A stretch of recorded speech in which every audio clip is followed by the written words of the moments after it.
741. For those of you that don't recognize me, I've been doing some work behind the scenes with JB. We do a podcast together. That's where the rest of you will probably notice my voice. I'm the host of GHP. The last 4 episodes that we've done with JB are exciting. Go check those out. You can find those on Spotify. You can find them on Apple, just about anywhere you can find podcasts. We also got a new endeavor coming out. It's going to be called Lap Dances and Lattes, where me and JB talk about everyday life and reality. That'll be launching soon, so look for that. You can find all of JB's content at Dino Nuggets 741 on YouTube and Dino Nuggets 741 on TikTok. We also have a Discord community for those of you that want to come in. I'm in there all the time, as well as Rob. So if you want to connect with us, we're in there conversing all the time. We also have a TikTok, which I've already mentioned. We have a Twitter account, which is also Dino Nuggets 741 that you can reach us at. But the best way to get a hold of us is going to be dinonuggets741@gmail.com. If you have a story to tell, that's where you need to tell it, and we'll reach out to you. With that being said, JB, the show is all yours. All right, everybody. Welcome back to Dino with the Devil. Tonight we have a really good guest. I'm kind of excited that she might actually scare the shit out of me. Her name is Hailey. She's from Canada. And let's do a sound check to make sure everybody can hear me and heard Tim. Just a quick yes or no.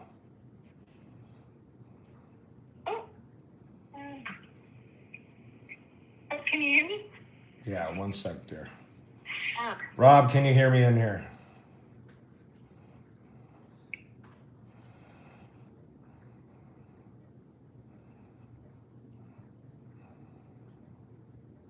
Cool. Thank you, Sarah. All right, guys, I'm going to introduce Hailey. And she's got quite a story. So, Hailey, why don't you go ahead and introduce yourself? Hi, I'm Hailey. I've been following your story, JB, for a couple months now, actually, since the beginning, and I can definitely resonate with a lot of the things you're going through. So I'm a little bit about me is I'm a nurse. I work in palliative care and rehabilitation. So death and I guess spirituality is something that's really new to me. I'm Part of very your familiar with day-to-day it, life. So yeah, it's a normal part of my job. So I'm very comfortable and stuff with the topic. But when I go home at night, I deal with a lot of paranormal activity. So it's really affecting my life, my relationships, my ability to function. So I'm not looking for answers, because I know not everybody or nobody really has answers to what the cause of it would be. But I'm just kind of looking for like a support group where I can talk to people who have like stories, like situations, just to make me feel better. Because honestly, a lot of the times I feel like I'm going crazy, and my husband is tired of being woken up through the middle of the night. So. Oh, wow. Sounds like it's intense. So, as you know, I'm Dino Nuggets. I go by JB. And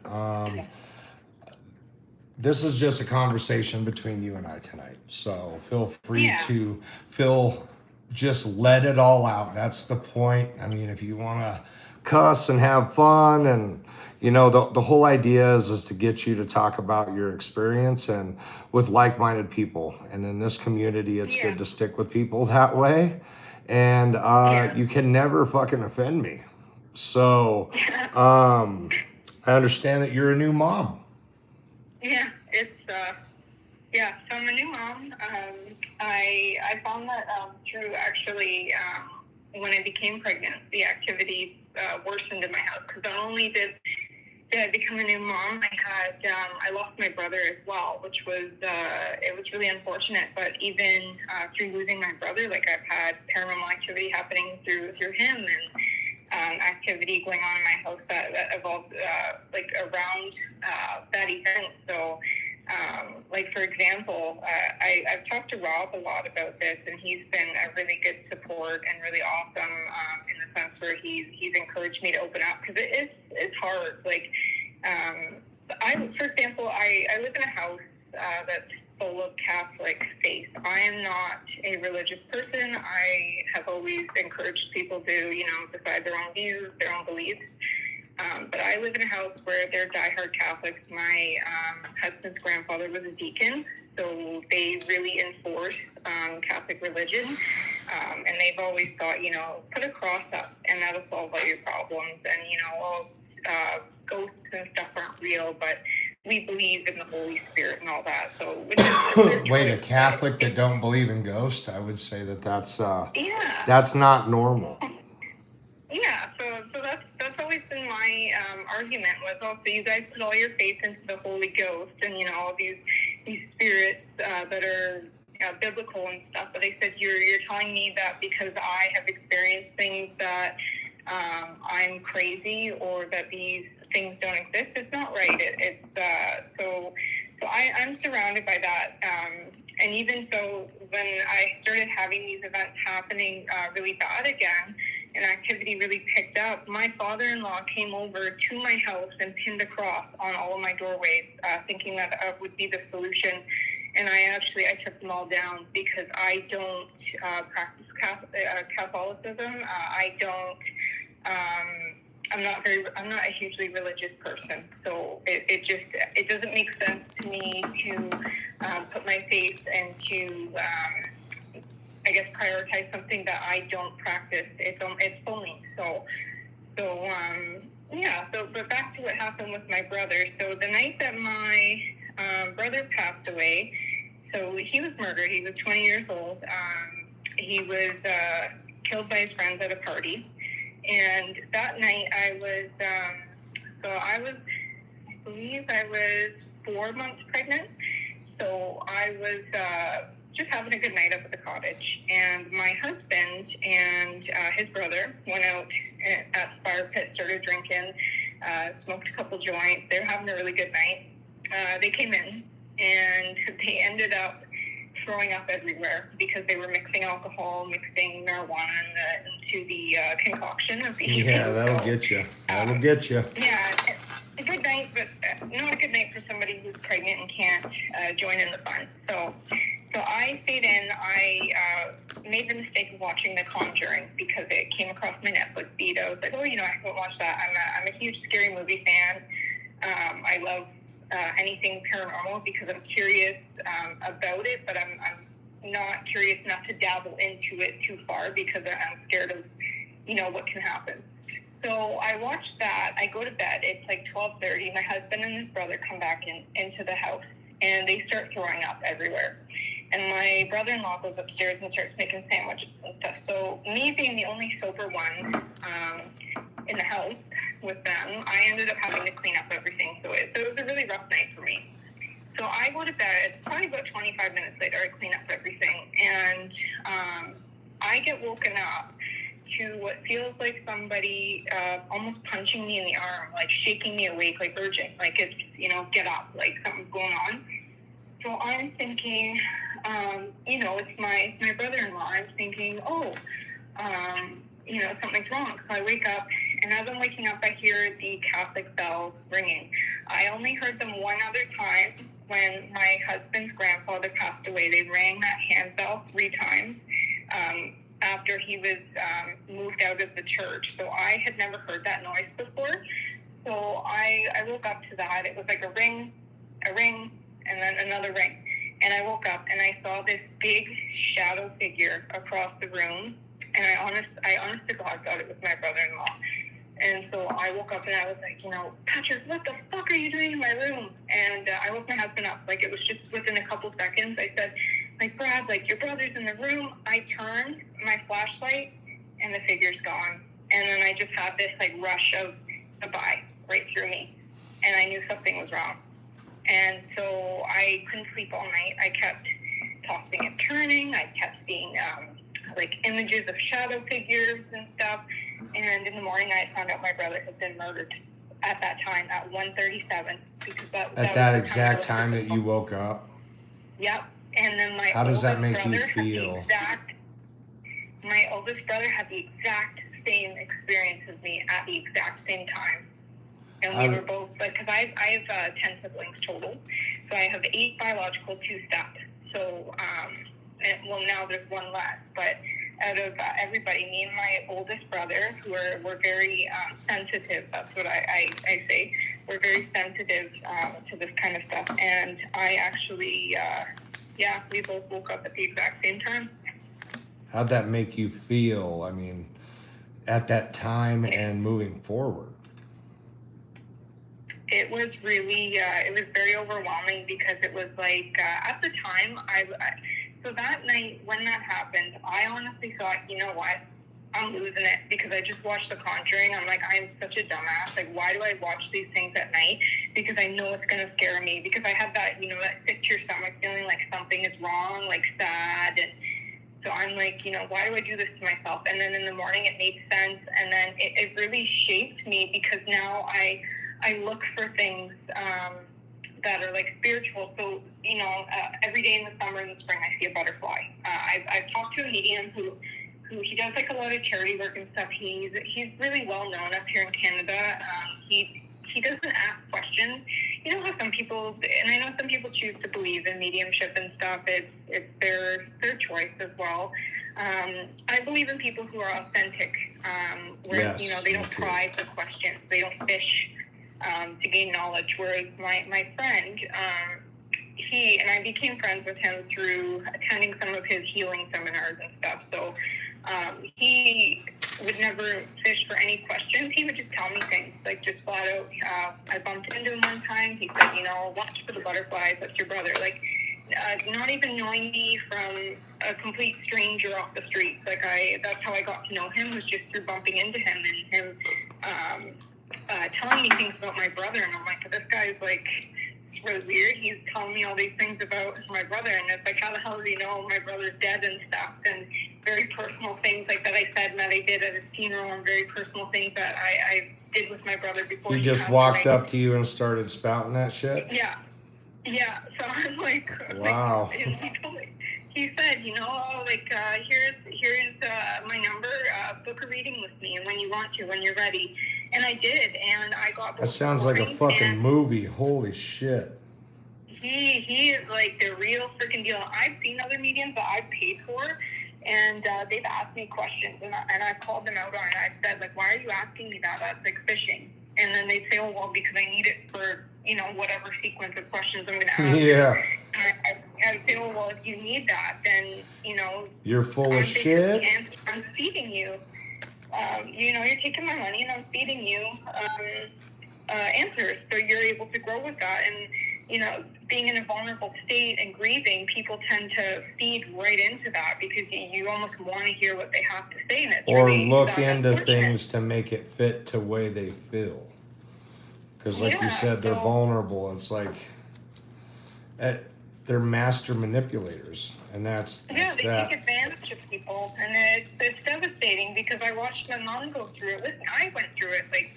So after when I met this guy named Mark, he was fantastic. Like he's booked up for years. So the only time I get to really see him, and I'm not curious anymore because he's answered all my questions. I believe that once you get past a certain threshold of being a medium, it's unhealthy to continue to do readings unless it's for. They're scared of me. Greater. They're scared of me. No bullshit. Yeah. I'm sure. Because not only am I a dick and will call them out, but the ones that claim they're legit were like, this is uncomfortable for me. I can't do this. Yeah.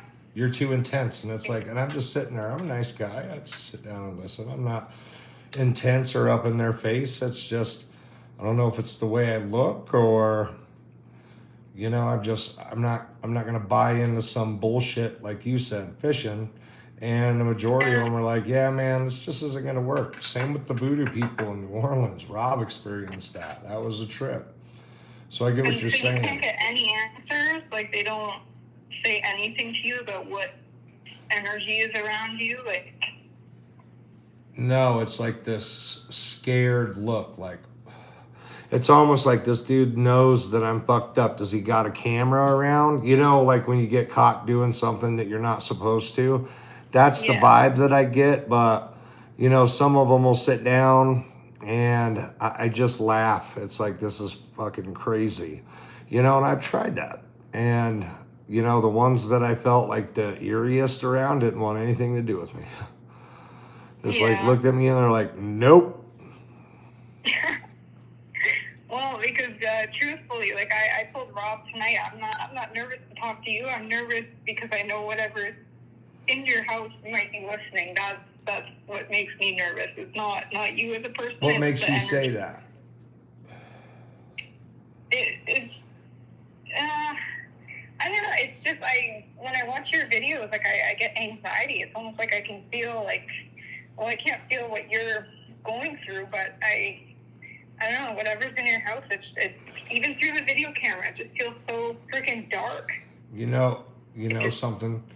That's my intention. I watch a lot of paranormal videos after experiencing it, and then, you know, you see how they do it. When something's going down, the last thing you want to do is a short intro before you start showing the activity.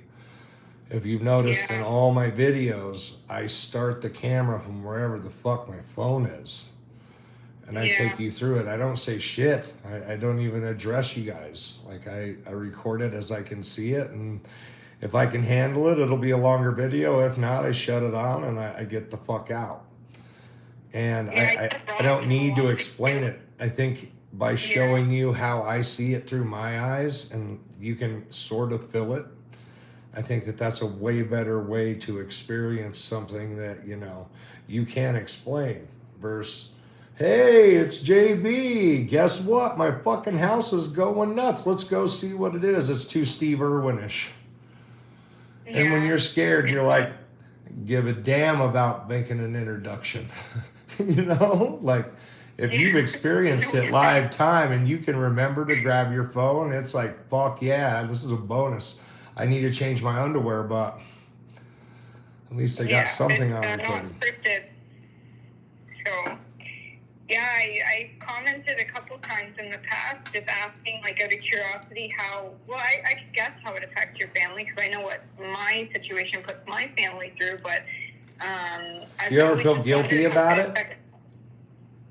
Oh, sorry, what was that? The phone just cut out a bit. Do you ever feel guilty about it?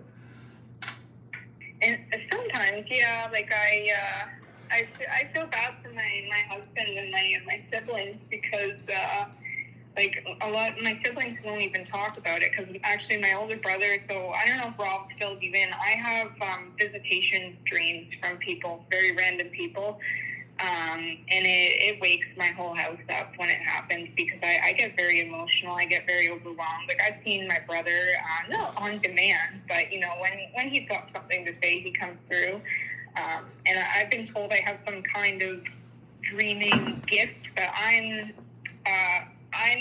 the type of person where I'm kind of like you in a sense, where I'll challenge something. I'll be like, oh yeah, you know, you want to fuck with me? Come on, let's do it. Or you want to show me something? Let's do it. And then as soon as it happens, I like tuck my tail between my legs. I'm like, fuck this, I'm out. Oh like, yeah, oh yeah, I know that one. So I go through that every night. That's why I work night shift. I told Rob actually when I transitioned to night shift, because I told him I cannot take what I'm going through anymore, because the activity in my house as of this last year has gotten really bad. Just with between the hours of 2 and 3, my house level of activity just peaks, and I cannot sleep. It wakes me up. I'll see shadow figures. I'll see random people that have died. I've seen my most recent one was a young kid, and I could draw them. That's how clear I remember them. And it's like I wake up, I'm in my room. I could sit up, I can see everything that's going on, and then all of a sudden somebody's there just like that, and they have something to say. So, for example, a couple of months ago, I woke up, and I was hearing, like, footsteps on the floor pacing back and forth. So I'm thinking, I'm just about to open my eyes, and I'm like, oh, like, I don't even want to open my eyes. I don't know what the fuck I'm going to see this time.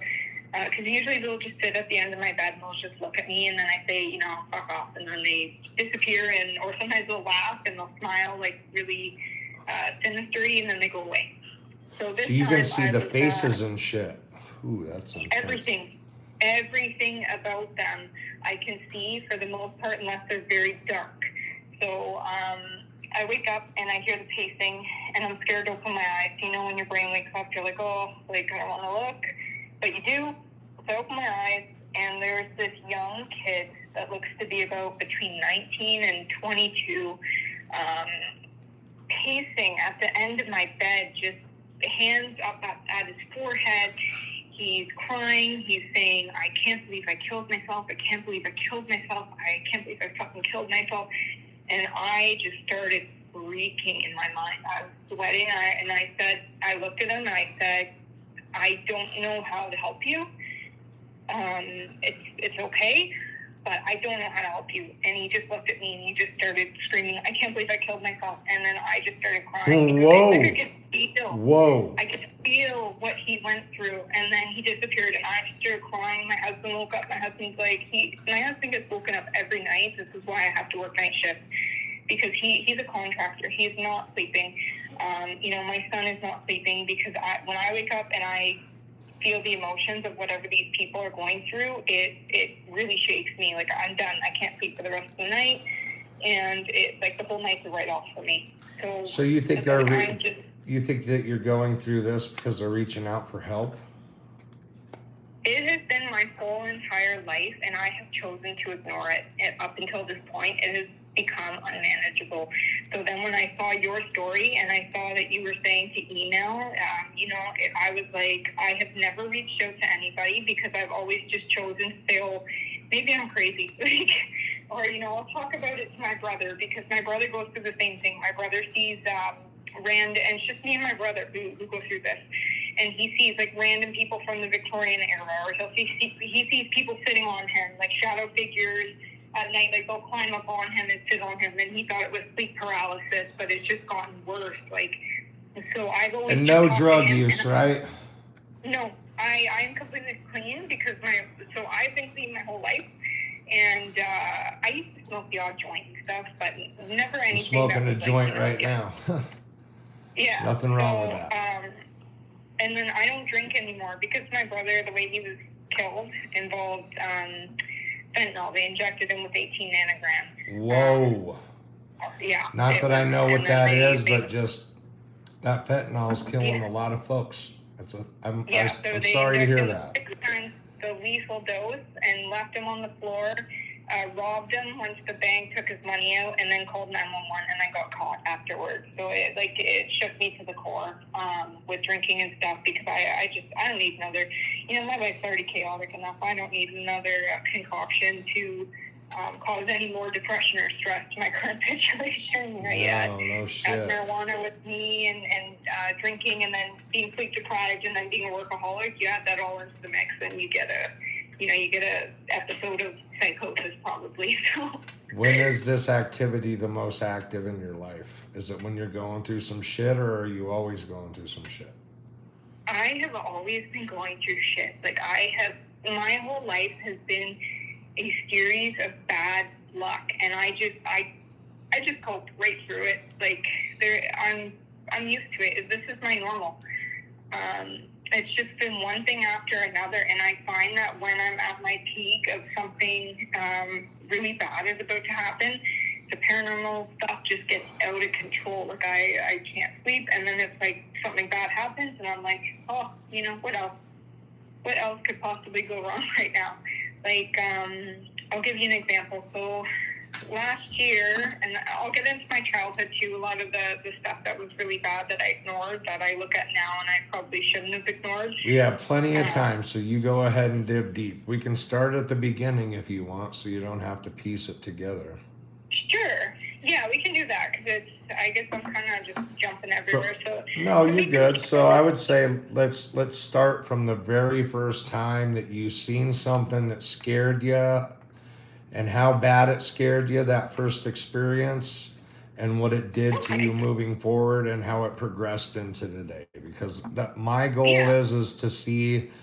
It sounds like we got a lot of fucking shit in common, and I would like to see how this progressed for you, and see if it kind of resonates with what I had going on. So let's start that. Yeah. Okay. So for for me, my earliest memory was, so actually I'll start here. So for example, my mom is also gifted in a sense. She's a sensitive person. She grew up in a house where 2 children were murdered out in BC. The home was flooded, and I'll tell you why this is relevant to my entire story. So the home there was a murder on a piece of land out in Victoria, BC. My grandpa bought the house off of a guy who had it transported. You know when they put a house on wheels, they move it because they like the house, they want it in a different area. So because there were children that were killed on this piece of land, the people who bought the house wanted nothing to do with the land, but they loved the house, so they decided to move it. They moved it to Nanaimo, BC. My mom Isn't that across the water? Dad. Yeah, they floated it across water and put it on a corner lot in Nanaimo. Beautiful lot, had view of the mountains. I guess kind of similar to like Colorado, you know, very, very beautiful scenery. So my grandpa moved in there, and my mom lived there for her whole teen, right into her early adulthood. Then she moved back to Ontario. So with that house, my mom moved in, and she was always told, oh, there's nothing wrong with the house. She didn't know the backstory. And the neighbors actually came out one day and said, I'm very surprised you live in that house. And my mom was like, oh, why? Because my mom only heard dogs off in the night. And she always just thought, you know, it's an old house. It's going to creak. It's going to do whatever. So my mom went and talked to the neighbors, and the neighbors told my mom about how 2 kids were murdered in the house by their father. So my mom was really scared, and she went back and she asked my grandfather about it. He was like, oh, you know, that's just a tale and stuff. But my grandfather knew it was the truth. He just didn't want to scare my mom, kind of similar to my childhood home, how my parents explained it. So my mom let it go. But as the months went on with my mom living there, activity really picked up. So you could hear like a ball bouncing down the hall upstairs. And it was an old 4-gable home. So you would have to go up a landing. You would have to turn to the right. There'd be a wall, so you couldn't see what was up the next set of stairs. And you'd turn. It was 3 steps, a landing, and then you'd go up another big set of stairs, and you'd get to the top, and then you'd look down a big long hall, and there would be 3 bedrooms, so the center, the left, and the right, and then kind of like a closet bathroom area. So really, really standard layout for one of those older homes. Like a textbook scary house. Giggling and running up and down the hall, and like a rubber ball bouncing. So my mom had 2 little sisters that were like stepsisters, so she thought, oh, you know, Sarah and Elizabeth are to bed. So my mom would run upstairs to see, and nobody would be awake. My mom's 2 sisters would be dead asleep. So my mom would go back downstairs, and she would hear like little giggles, like right behind her, and she would hear little footsteps running down the stairs and stuff. So my mom asked my grandfather about it again, and he was like, oh, you know, no, were you in the booze, or what were you doing last night? Like, he would make fun of her and stuff. So, and she was about 15, so she just dismissed it again. A couple months went by again, no activity, and she heard the basement door, and like I've seen the inside of this house. So it was an old cellar. And the cellar it's kind of like your basement, very dark, very sinister feel to it in a certain area. So you would go down these weird stairs into this rickety, like old wooden area, and then you would open the door. Like I have photos of it, so I could show it to you how creepy it looks. And so you'd go in, and you would just, my mom would always say you smell like that sewagey, thick, gross kind of smell, and you'd feel like rotten ass. Claustrophobic. Yeah, and she said you'd feel like you couldn't breathe, almost like you're having an asthma attack. Yeah, you could taste it. It feels bad going into your lungs. It's just like, man, if I keep breathing this, I'm going to grow another head. Yeah. So yeah, she heard the basement door open, and she went downstairs to go check, and it was one of those old pole switch light switches downstairs. So you didn't have a switch. You went down the stairs in the dark. You went around the corner of the dark wooden area, and you pulled the light and prayed to God it would turn on. To do anything, laundry, anything. If you needed something, if you needed to get out of the house, because that was the emergency exit, if something was going on upstairs, you had to go through that area. So my mom went downstairs to investigate, and somehow she got locked in that room. She went to go pull the light. She started to panic, and it would not turn on. The light bulb actually burst. So after that, she managed to get out the bottom area because it was a walkout basement. But so she got out. She ran down the street. She called my grandpa. He was like, "Yeah, okay, the house is haunted. Like, sorry, I haven't told you. Sorry, I faked it." But he knew about it. Oh, that's fucked up. He knew about it because my grandpa had seen the little girl. So my grandpa came back from the bar a couple of weeks prior to this happening. So he was hitting the juice a little, though. Yeah, he just didn't want to scare my mom because my mom just left. My grandpa and my grandma had a divorce. And my grandpa had just gotten his daughter back. Like, he hadn't seen her in a couple of years. So my mom had just moved to live with him. And he didn't want her to move back to Ontario because she was scared. And he was not selling the house because he loved the house. So, but a couple weeks prior, you get attached to it, I'm telling you. It's addictive. Yeah, it's like a drug. He was attached. He tells me to this day, is that house, and it did go up for sale recently. He said if he was not in his 80s, he would buy it back, and he would live in that decrepit house. It makes you feel alive, like, fuck, something really happens when I die. That's a good feeling and a bad one at the same time, depending on what side of the fence you walk on life. Like, well, that's it's a lot to fucking swallow. That's a rush in itself. Like, holy shit. Like, I believe personally I am going to die and something's going to happen. It's not over from there. So that helps me out a little bit to know that personally, from my personal experience, which very different than most people's. So I feel you on that. I just hope that when you do die, that this thing in your house doesn't meet up with you on the other side. Hey, I'll go down fighting. I'll tell you that. I'll go down fighting. Fuck that. Yeah. Nope. I'm not trying to become anybody's bitch. I swear it's probably an ex-girlfriend, or it's probably a woman spirit, like the one guy in the chat always says, because it's just very petty like a woman. But no comment. I don't want to get backlash on that one. You said it. No. Yeah. I agree. No, I think that there's more than one. Yeah.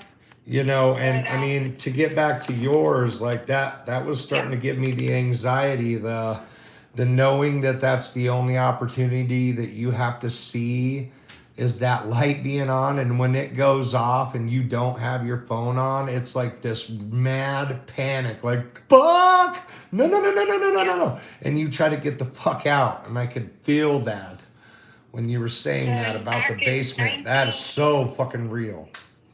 1989, there were no cell phones. My mom didn't even have a flashlight. It scared her so bad she couldn't live in the house anymore. She lived with her friend. She was done.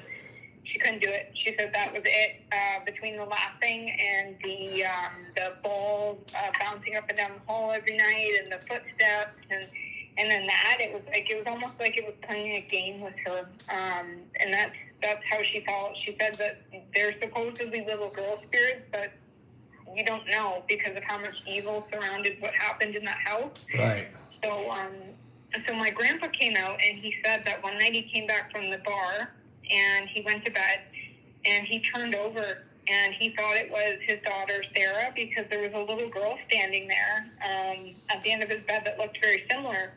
And so he asked if he was like, "Oh yeah, Sarah, what are you doing out of bed?" And she just started laughing and like giggling. And he said, the way he said it, because he's newfie, so he said, all the hairs on me fucking neck stood right up. Like, that's how he said it. And he goes, yeah, and then I see blood pouring down her head. And then he's like, he knew that I was not his daughter. And then she backed away and disappeared into the wall. That's morbid. He said, like, that he had never felt that scared in his whole freaking life. But this man continued to live in that house, like, for several more years dealing with that. So my mom moved out. she came back to Ontario. After that, my mom was very sensitive to people dying, and my mom's a nurse as well. So my mom, death is a part of her profession as well. So she went back, did her nursing, ended up pregnant, had a bunch of kids, had my brother, and then a couple years later had me.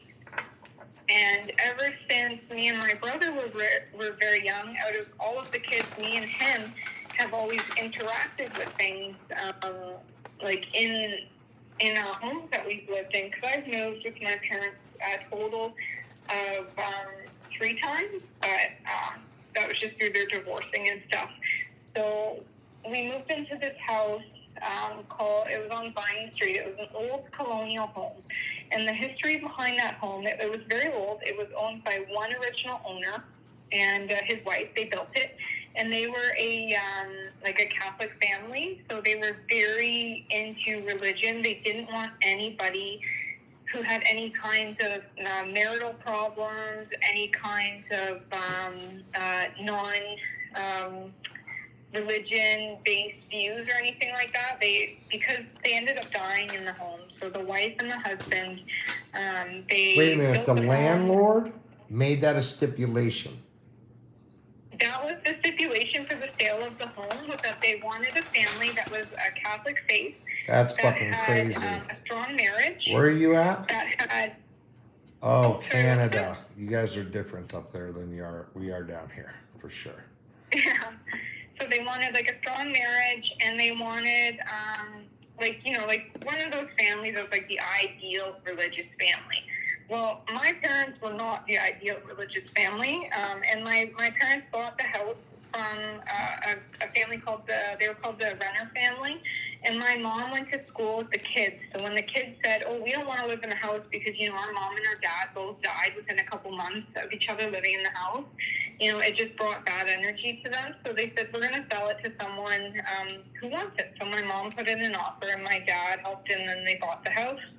And my parents' marriage, so my biological dad, the whole marriage was turmoil. Like my biological dad, not to throw him under the bus, but he had chronic bipolar. He was not treated, so he refused to take his medication. He was drinking consistently. He was very, very physically abusive to my mom, to the point where he made the news 2 times.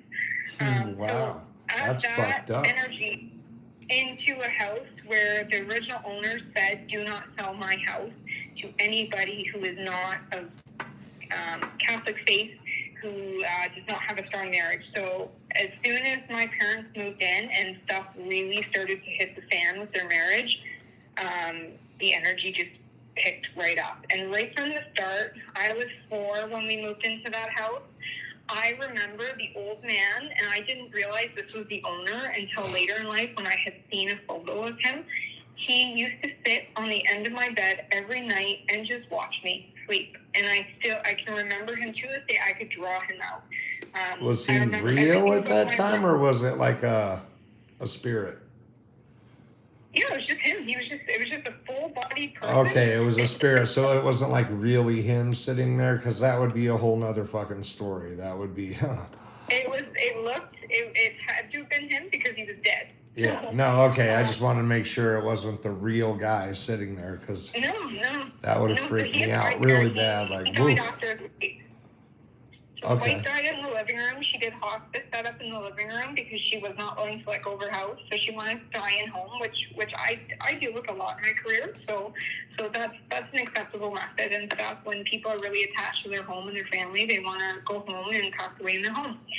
So and then he just passed away one night. He just So, but that was his wishes as well, was to be in his home as well. So do you think nursing makes it worse because you're constantly around death and you're more aware of it? This is where the media makes fun of me, my friend, because he says, "You see spirit," and you go, "Was that spirit?" And he goes, "You know it's spirit." And you go, "No, it's not." And he said, "You write it off." And he said, "That's what makes it worse, is that I ignore it, and they'll keep taking hits at me because they know they can get my attention." And he said, "The more that I ignore it, the worse it's going to get." But then he also told me, if I feed into it, it's going to get worse too. So he said, he told me I'm damned either way. It's a double-edged sword. So, I've been told yeah, my that. job does make it worse. But mine, it doesn't look like anything particular. It's outlines. It's real black. I caught a photo of it with some glowing eyes, and it was weird. But when you zoom in on something dark, it's pixelated. And I think that if you're going into it with a scared mind, you're going to see something, and other people are gonna be like, it could be a reflection of the fucking camera for all we know. Wow. You know, and it just depends on, honestly, I think that a majority of people are real skeptics at heart until they've experienced something. Yeah, that's my experience. And older people back in the day, I've talked to a lot of them, and it was more accepting back then because Google doesn't says here's definitive proof that there's ghosts. Or, you know, for a long time that they would say that aliens, like I've said to many people, were not real. And it's not little green men that they're saying it's real. It's UFOs. Well, who the fuck knows is what it, you know's and knows. And it's like me, I'm a skeptic. And I would call those people psychos, you know, that thought that shit and wear their little helmets and, you know, have their little weird clubs. I made fun of them. I'm not happy about it. Sometimes I am, but now I feel like a dick. Yeah, my husband used to say, "Oh, you're freaking." He used to tell me I'm neurotic and delusional. Doesn't that suck? Say, oh, that's a fabrication. Like, no, you don't know until you live it, and then something happened to him, and then he's like, "Okay, I get it." Like, I don't want to deal with this anymore. How often do you talk about it? I have no choice but to talk about it daily because there is not a day at this point that does not go by where my life is not affected by this. Like something always happens. It doesn't matter anymore. Are you stressing the fuck out up there? Are you like, is a lot of this stuff coming because you have a bad day too though? Have you ever thought about just like waking up one day and looking in the mirror and being like, fuck this, I'm going to do everything opposite and I'm going to leave my phone at home and just try to have a good day to where it's just you and clear your fucking head and leave everything else away for a day. It's good for your sanity. And the way I've explained it to Rob is like when I relax, it's like that's when they come through because it's like my mind is finally at ease. Like I've taken down like my social medias. I just have my Facebook. I have a very small circle. I've been trying to like take anything that's negative out of my lifestyle to see if that kind of helps, and it's nothing. Like nothing. Because it feeds off negativity, and you know that. Yeah. So, like me, I don't fucking put up with it. Sometimes I like to get into the comments and just light idiots up. Just because that's what I find to be fun. I'm sorry. I don't know them personally. I find just the outrageous, dumb comments. And I'm not going to lie. Like, I say horrible things to people. But it makes me feel good because they're doing the same exact thing. I'm just, more harsh about it. Well, and when I do shit like that, I pay for it. If I have a bad day and I'm just full of piss and vinegar, I pay for it. And even when you have a good day, it's mild. That's the hard thing is you only share a small portion of what goes on. Oh, because, exactly. like you said, it's not scripted, so you don't always have your phone readily available when this thing's tearing up your house. Yes, no. And the last thing on your mind most times is grabbing your phone. Let's get the fuck out. Well, but they're like, 1 second, can you stop tearing up my house so I can pull out my iPhone camera and go ahead. Are you the only one that sees it? Yes. And that is why I feel like I am crazy because, no, my husband has seen one time when we moved into the farmhouse. So he had one really bad experience, and my husband has just completely closed it off. He doesn't even want to talk about it. He just said, you know what, I am not dealing with this, and that's that. And it leaves him alone. But me, I'm weak-minded. I get curious, and then I get scared. And I think my energy, it feeds off that. Because I don't have one spirit. I have numerous different things, like, going on all the time. So I think Rob said I'm like a beacon, probably, because they see me as vulnerable, and they see that they can get a reaction out of me, so they latch onto that, and they take whatever they can get. Right. So, like, with, for example, like, when my childhood home, my dad is a total skeptic. He's like, oh yeah, you know, ghosts they don't exist. So my dad had a drink one night. My mom worked night shift because she was dealing with the old woman in the house was really tormenting my mom. Like, she would feel somebody right behind her, like breathing on her neck. You turn around, nobody's there. You know, you have goosebumps. My mom went into the kitchen one night to make a bottle for my brother, and the light bulb burst right in her face when she turned it on, because there was a little light bulb above the sink, and it burst, and she heard the words "get out." So my mom was like really, really having a hard time at night. So my mom signed up to do night shift after her maternity leave for my brother ended, and she went back to work doing her nursing and stuff. So my dad was home alone one night, and he kept hearing 3 knocks on the front door. And our front door was like an old wooden thick door, and then the next door was like a screen wooden door. So, you know, like one of those farmhouse style doors where if the wind catches it, it'll bang a couple times and you have to latch it. Wow. So my dad kept hearing 3 knocks, and there was a painting. I don't know why my parents left this up when they first moved in, but there was a hand-painted painting of the old woman who owned the home, because she was like the matriarch of the home. So my parents left that up temporarily while they were renovating and stuff. And I think the renovations also stirred up bad energy because my parents were just gutting the house and making it their own. So with my dad being home that one night, he had a couple beers, but he wasn't drunk. And he just laid on the couch and stuff. He was watching, I guess, the TV, because it was going on probably about midnight, he said. So he woke up, and he kept hearing a knock on the door, and he thought it was the door catching the wind. So he left it alone, and he heard again, like a very distinct knock, knock, knock, like somebody had their fist knocking on the wooden door, not even the screen door. So he goes to the door, and he opens the door, and nobody's there. So he feels, fucking kids playing Nicky Nicky Nine Door. So, because he was mad. So he goes back, and he's about to turn around and walk away, and he hears a big knock, knock, knock, like another 3 times, and he turns around, nobody's there. So he freaked, because like everything was still open. Like he had just closed the screen door. He had the windows open so he could see right out like the window. Nobody was there. But he called my mom. He had a meltdown. He's like, oh, there's something in this freaking house, man. And he said he felt so much energy around that stupid painting in the front foyer that he was like, I took it down, I flipped it around, I was done. So my parents' marriage fell apart in that house. My mom was too scared at one point because activity was getting bad. She was seeing shadow figures. My mom just felt the energy of get out of my house. My parents' marriage had really bad energy. My dad became very violent. My dad actually tried to burn the house down at one point. So my parents were forced to separate. So yeah, things were turning really bad. The house it has a really dark vibe to it, even going by it now today. It just has a Have very you ever dark thought energy it's not to the it. house, it's you or your family or all of you? Yeah. So it sounds like all of you have the same type of shit going on.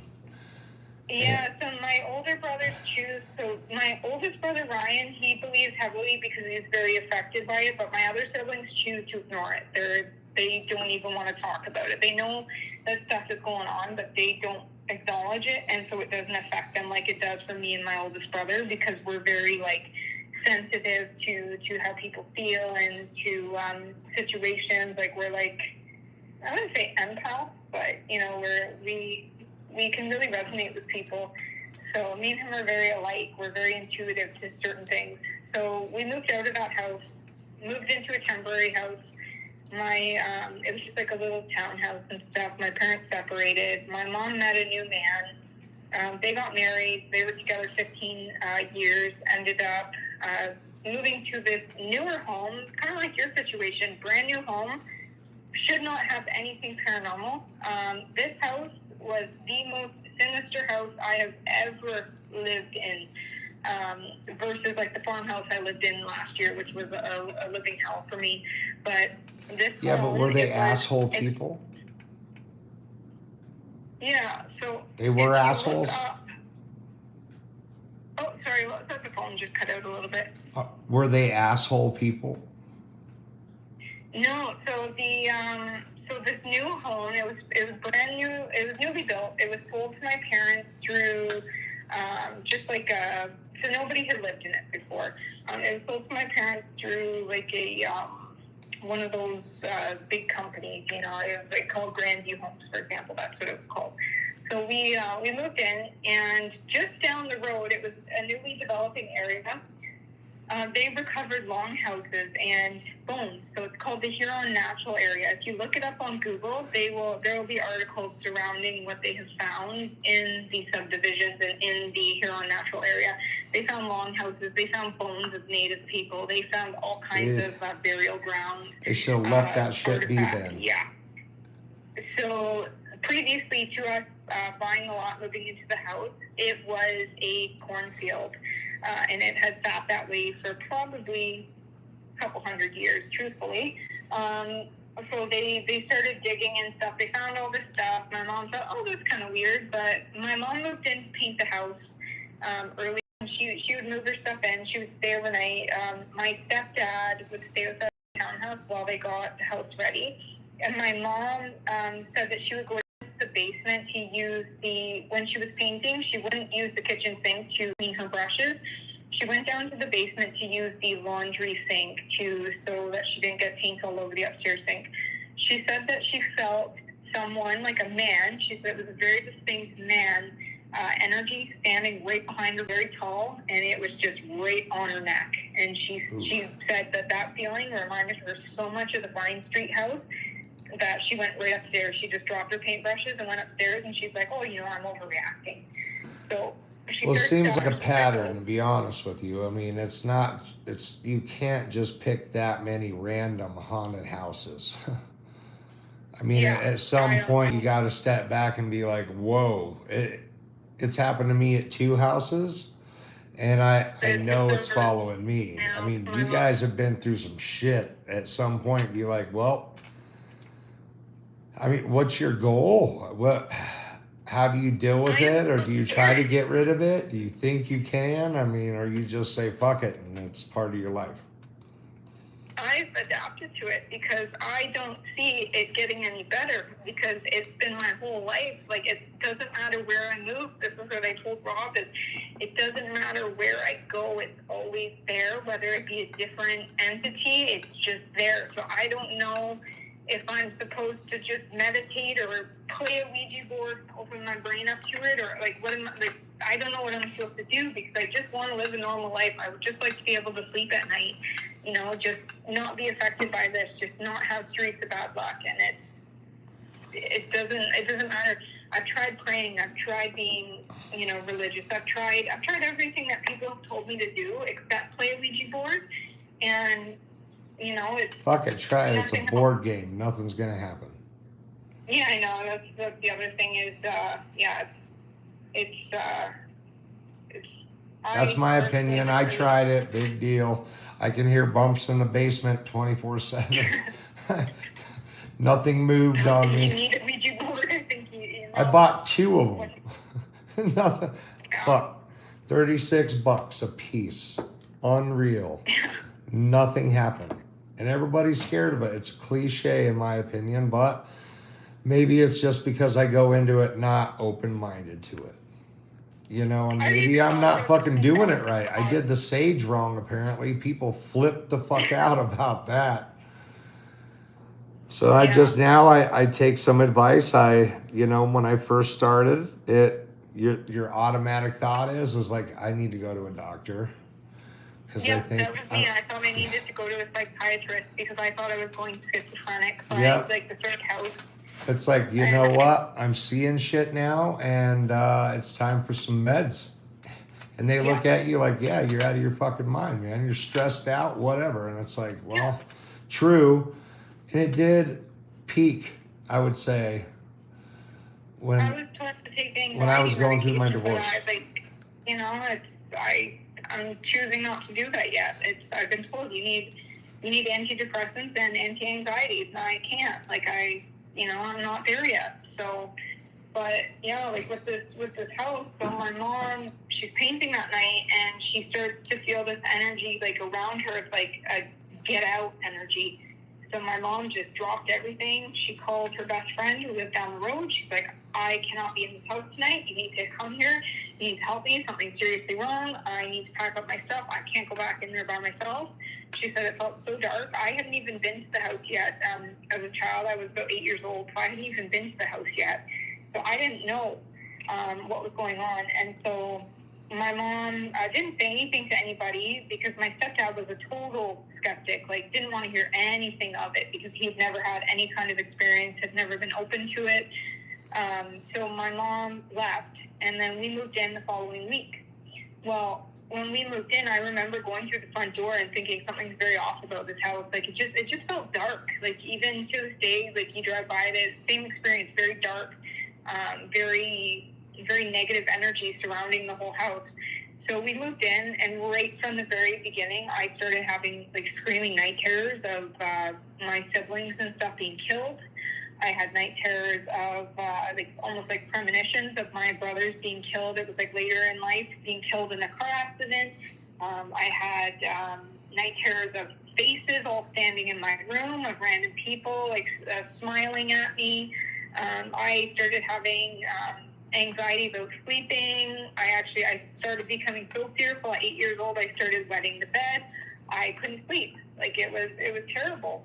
And I couldn't figure out what had changed because through the townhouse, there wasn't really anything going on that I could remember. And then we moved to this house, and it's like a total 360. I was living in a living hell of like stress and anxiety at 8 years old. So I kept thinking, oh, something's wrong with this house. And my parents kept saying no, because they knew I'd be scared and, I'd want to move, which wasn't an option because, again, a very large family. Money was tight because my mom was actually going back to school to pursue advancing her career and stuff. So money became really tight and stuff. So moving was not in the equation. And also housing prices in Canada are very expensive, like Colorado right now. Oh, yeah. So it just wasn't an option. So my parents, I think 2 years went by. My parents went away for a hockey tournament because we all used to play hockey, but for whatever reason, I can't remember why, I didn't want to go. So I stayed home by myself. This is like the very first, very distinct thing that happened that made me go, yeah, this house is haunted. So I'm making a sandwich and stuff in the kitchen. And I just have this weird kind of feeling that someone's watching me. So I'm just kind of ignoring it. I'm making like a bologna and mayo sandwich. And I go to open the fridge because the kitchen's kind of in like a U. So I go and I open the fridge. I go to put my stuff away. I go to walk away, and I start to hear noises in the kitchen in the drawers. And I'm thinking, oh, there's a mouse. So I go and check, nothing. I go and I walk away to go to the living room. I hear all of the frickin' drawers shoot open and cutlery just swinging around in them. I go back in, everything's open. And I was like, yeah, fuck this. Like, I called my mom. I was like, yeah, there's something in this house. My mom's like, no, you're lying, you're exaggerating, stop making stuff up.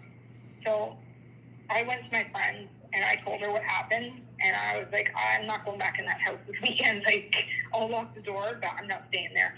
So she, I was being like 10, where like, she's like, oh yeah, sure. Like, yeah, you're nuts. So I was like, okay, like, I'm not going back. So my parents came home.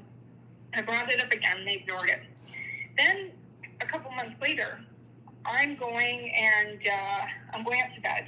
It's about, I think it was like 10:30, 11. I go up to bed, and I go to pull back my blankets, and there's this ice cold spot on my bed. It feels like somebody has dumped freezing cold water in like a circular area on my bed.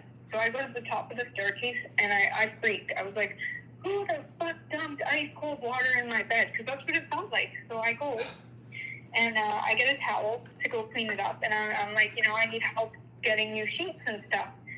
I go back, and it's gone. So my logic is, I just put my hand where this fucking thing was sitting. Ooh. It was sitting right on my bed. It was right there. I didn't see any wet spot, but I felt it. So it was sitting right on my freaking bed, and I had just put my hand right in the center of it. So that really freaked me out. And my parents came upstairs because they wanted to see, like, what do you mean someone dumped water on your bed? And I'm like, I swear it was there. No, it's not. Like, stop lying. And you know what this you whole should time, do? things were happening to my parents that my parents were observing but not saying anything.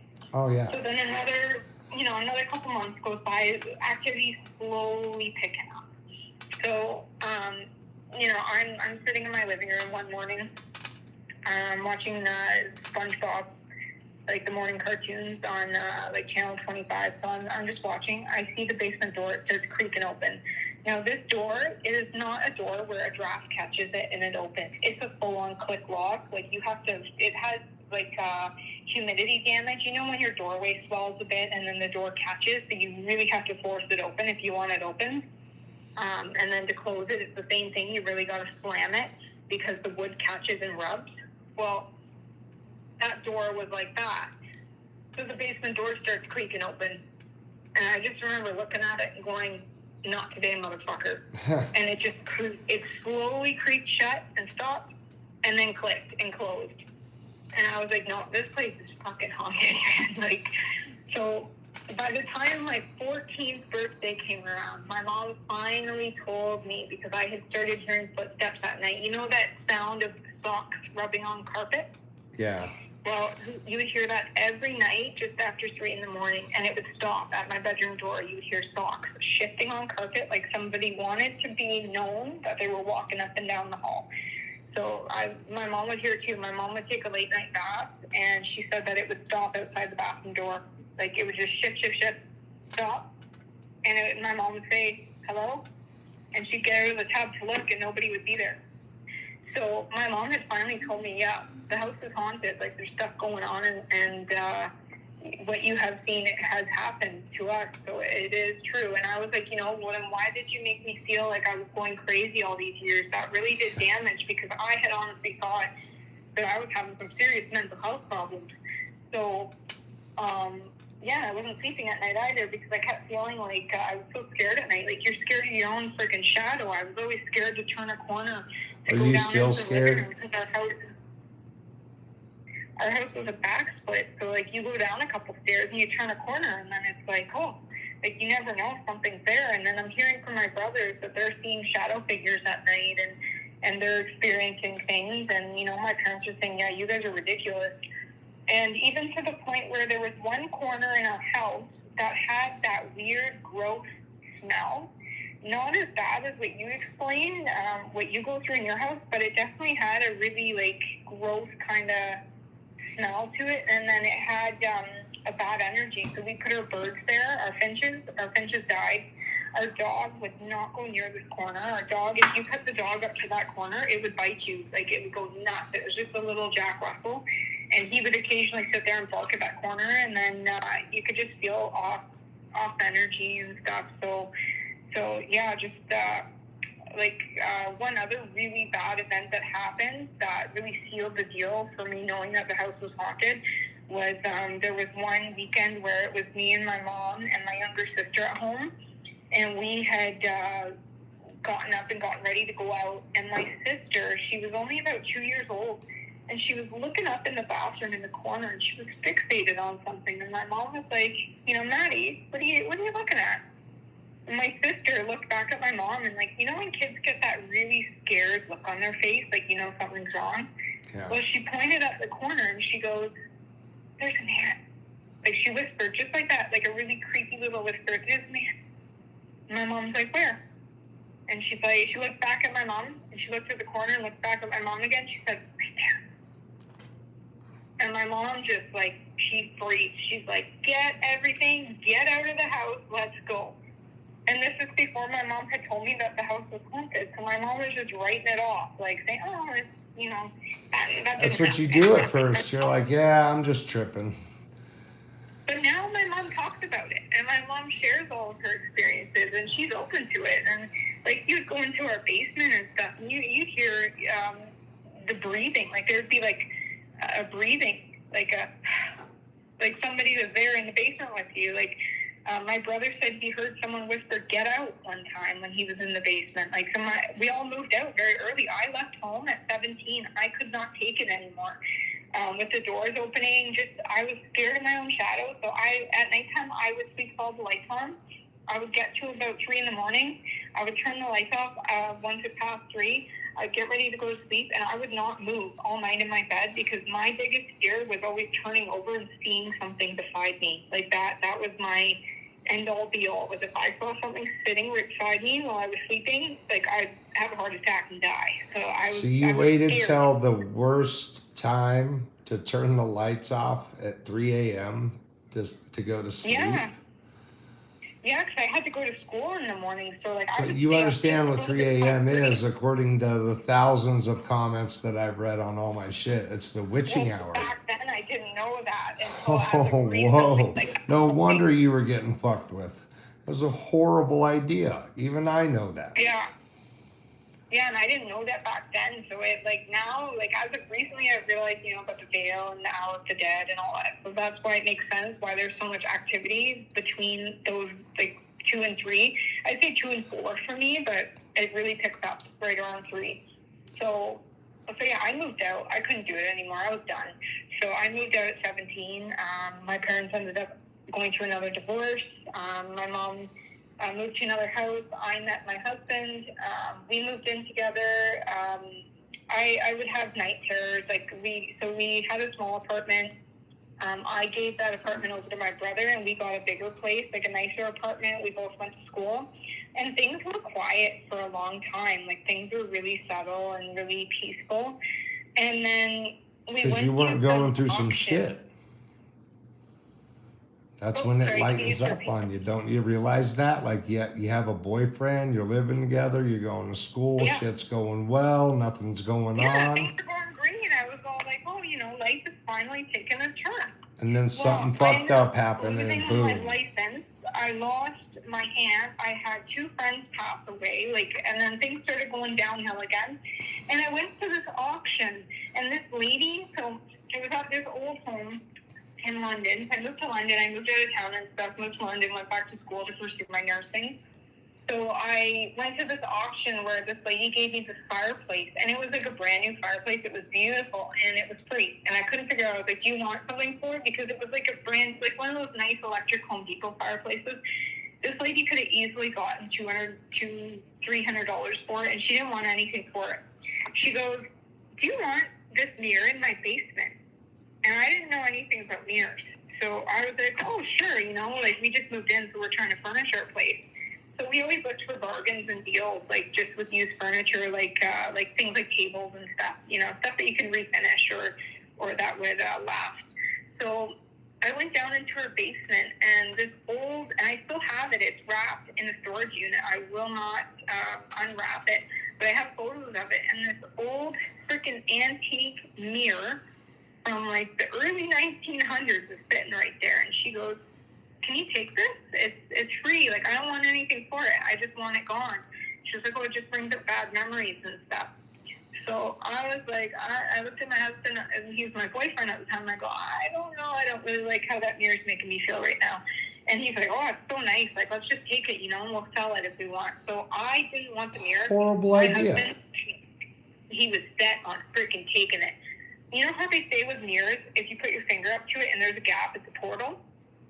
No, never heard that. Well, with this mirror, you put your finger up to it, there's a freaking gap. So I'm like, I didn't know that till later, and like through researching, but I brought the mirror into the house and into our condo, and activity freaking picked up. And I was like, it's got to go. And my husband's like, no, we're not getting rid of it. It's really nice. I love it. So my neighbor, I lived in like it was a really nice building. So it was older professionals that had lived in it. On my right side, I had a guy in his 90s, and he had mild dementia. So he would make a joke out of scaring me every once in a while. Like, he'd come up in the elevator, and he'd go up behind me, and he'd go, boop. And I would jump because, you know, it freaked me out. I would say, oh, where the hell did you come from, Leo? And stuff. So I would see him around occasionally, and it would spook me and stuff. So a couple weeks went by, and I didn't see him. Like, I couldn't figure out what had happened. So I said to my husband, I was like, oh, you know, it's kind of strange. I haven't seen Leo in a long time. And my husband's like, oh, yeah, I haven't seen him either. You know, maybe they're out of town because they had kids and stuff that lived in Toronto. So I'd see him at the gym, like the gym downstairs. I'd go to the gym, and he'd come up behind me, and it was almost like he came out of nowhere. Like, he was literally like a freaking ghost. Like, I used to think, well, is this guy a ghost? And I used to joke with my husband about it because he just popped up so randomly. And so I figured that he was either in his condo because there were lots of snow squalls, or that he was out of town. So a couple weeks went by, and I woke up to him standing in my apartment, like beside my bed, and I freaked the fuck out. And then he walked down our hallway and disappeared. So I jumped out of bed. I ran after him, and I went, where the fuck did he just go? And because our apartment was 1,600 square feet, so it was fairly large. So I go, and my husband's like, what are you doing? And then I'm like, well, I just saw Leo in the apartment. And like, he would say boo and stuff. So he's like, what woke me up is he said boo. And then I see this guy, and then he like walks away really quick, and then he's gone. So I was like to my husband, I don't know, I have there's some weird freaking energy about what just happened. So I ended up looking up his name, and I found out he had been dead for several freaking weeks. He died several weeks before. And because I was talking about him and wondering where he had gone and why I didn't see him, he came and visited me that night and scared me. And that freaked the fuck out of me. Like, So then I started having these damn night terrors again. I ended up staging my apartment. My husband, I ended up telling him, you have to help me stage, because if you don't believe in it, it's not going to go away. I need your help. So I made him stage with me. He thought it was nuts. Then we moved into like a smaller townhouse. We moved out of that. We moved into like a nicer, modern townhome. And then my brother passed away, so we needed the change of scenery. So we ended up moving to this farmhouse, and this is like where shit really hit the fan for me. So sorry to jump through, but nothing happened during the townhouse really, aside from my brother passing away. So it was just like a short stop between, because we're getting ready to buy a house. So we were just trying to figure out where we wanted to stay, because we had moved all around Ontario, just trying to figure out where I want to build my career and build my life. And same thing with him. So we moved to a modern townhouse, ended up ending our lease there after my brother died. I wanted to change scenery. So my in-laws have this old farmhouse property that they are demolishing currently and building their dream home on. So they offered it up to us to rent it, because they didn't start demolition until this year, like this week. So they said, you know, the house is vacant, so why don't you guys move in there? It's out in the country. It's on 4 acres. The house is standing in okay condition. Just live there for a couple of years, and then, you know, get ready to buy a house, and we'll charge you next to nothing for rent. So I was like, you know, I don't really want to go to the farmhouse, because I had bad feelings about it, like, just because of the way it's sold. And like I said, I'm very intuitive. I pick up on things. And my husband was like jumping at it. So he's like, yeah, let's go. It's a good change of scenery. You know, it's out in the country. We can do whatever we want. My husband used to love to smoke pot. So he'd be like, you know, I can smoke my pot. I can grow my pot. I can do whatever I want. So he got me on board. We moved out there. We ended up moving in July and stuff. So right from the beginning when I moved in, I could feel the original guy who lived there. I just had a feeling he was in the house because of how attached he was to it. So his kids were willed this house, and there was and I found out this history through my father-in-law, and then Mark, the medium, told me before I actually clarified it through my father-in-law to validate if what Mark was telling me was in fact true. So the home was sold. Well, the home was given to his son and his daughter under the assumption that one of them would move in the house and the other one would buy out the other half to the other person. So for whatever reason, this home needed a lot of work. The guy who lived there, he was a high school teacher. He did woodworking and stuff. So he made a lot of illegal renovations to the home that he did not put through the city to get approval for. Like, there were walls that were coming out of nowhere. Like, he moved the support beams. He changed the foundation so it started caving in. He flipped around his laundry room, so there was mold growing in one area that needed to be treated. So it was like a total gut job. My in-laws, when they looked at renovating it, it was going to cost them, like, I think they said around $500,000 because it was a 4,000 square foot home. So it was a full gut job. And they didn't want to take that on. So that's why they started demolitioning it. So it was understandable why his kids had no interest in moving into the house. So what had happened was it ended up getting sold out from under them. So somehow the niece and nephew got involved, and I don't know the ends of that, but there was like a deal that was made, like third party, and they all just took their cut and left. And my in-laws put an auction in on the house, and they got the home. So they got it for a steal. Like, it's the home now, because it's in Toronto, it's worth about $4 million. They got it for a steal of 1.3, so because they overbid. So it ended up working out really well. Well, there's a lot of turmoil surrounding the sale of the home, and that wasn't what Fred had wanted to happen. He wanted his kids in that home because of how much he loved it. So the energy always just felt off. It always just felt like, you know, what are you doing in my house type of feeling. So we moved in. I went upstairs. I started renovating. We started painting. We put new flooring in. There was this one little room that was upstairs in between two bedrooms. So in between the master and then the end bedroom. The one end bedroom we couldn't use because there was asbestos flooring. So I had no choice but to put my son's nursery as this really dark room that it didn't have a light in the ceiling. It only had like a light switch. So you'd turn the lamp on, and then you would, you'd have to plug the lamp into the wall in order to get light. So we ended up renovating that. We tore out all the wallpaper and stuff, and while we were doing that, it felt really off and really negative. So I kept saying to my husband, I don't like this room. We don't want to put my son in here. All the hair on my arms and stuff, my neck would stand up when I was in there, and you just got goosebumps, and we just felt really overwhelmed. So I just said, you know what, we're not putting our son in here. And my mom came over. My mom had the same experience. She felt very negative being in that room. So with that being said, we just stopped renovating it. We stopped turning it into a nursery, and we just put our son in our master bedroom because it was fairly large. Oh, are you still there? Yeah, I'm here. I'm just listening. Okay, Sorry. Yeah, just because I've had some technical stuff, so I just want to make sure.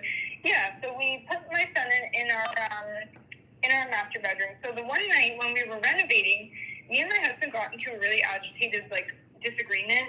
It was very verbal, and we couldn't agree on something that was going on. And I said, you know, it's a mistake moving in this house. I don't want to be here. And as I had said that, we heard one of our boxes, and we thought it was like a mouse. We heard one of our boxes of pots and pans just clash across the tile floor. And my husband looked at me, and I looked at him, and he was like, did you just fucking hear that? I was like, yeah. And it was like 2 a.m, and he's like, yeah, let's go. So we left. We ended up going because we weren't fully moved in yet. So we went back to my in-laws, and we stayed there overnight, and we didn't talk about it because it was very uncomfortable, because we felt like it was the owner going, shut the fuck up, stop fighting my fucking house. We just had this feeling that he was, really, really mad. Just, so yeah. Shut the fuck up. We were yelling and bickering. So, That's funny. Yeah, so that was the vibe that we got. It was like, would you two stop bickering and just get started out of my house? So we left it alone. We moved back. So we moved all of our stuff in, and we moved in. And my husband, he, no activity really, aside from when it was getting past midnight, I always had this feeling I wanted to be upstairs and in bed. I did not want to be anywhere downstairs after midnight because I just felt like somebody was always fucking watching you. So in the living room, there were floor-to-ceiling windows. It looked back onto a whole property of trees. So you had no neighbors. There was nobody, nothing around you. Very eerie. You would hear coyotes at night. We had floodlights that would turn on by themselves randomly. And I'd always say, oh, yeah, it's an animal. But half the time you'd go check and there was nothing because our property was fenced. Uh-huh. So, and then you'd hear like the odd, sometimes the doors opening and stuff. And I would always, my logic is try and find a legitimate reason why that happened before I automatically assume, yeah, paranormal activity. So I had gone to bed and stuff, and my husband had gone away on a work trip because he had to go do like some kind of subdivision up north. So he was gone for a weekend. So I was home alone, and I was 8 months pregnant. And I was sleeping on the couch one night, and my dog, so when I was 8 months pregnant, I was sleeping on the couch and stuff. I go upstairs, I go and I lay down. I left the lamp on because I had this really awful feeling that somebody was like in the house and stuff. So I left all the lights on downstairs, and I left the lamps on upstairs. And then the one lamp that was in our master bedroom, it was one of those floor switches where you actually have to slide it if you wanted to turn it off. Like, you know what I'm talking about? It's a little square base. You slide the switch to turn it on. It's like a dimmer. Right. So Yeah. I remember sitting in my bed going, so help me God, if that fucking light turns off, I'm going to die. I'm going to get out of here. Fuck. As that thought goes through my head, tell me how this fucking light starts dimming. I'm like, I swear to God, if it turns off, I'm going to die. I'm going to have a heart attack. I'm going to stroke out. I'm going to fucking die. Yep. My heart will explode. It turns off. I hear the click of it turning on. I jump so fast out of bed. I turn that fucking light on. I'm turning around. It turns off again. Oh, I'm fuck. like, oh my God, I'm done. Like, I turned on every freaking light. I was like, okay, you know what, buddy? You wanna scare me out of this house?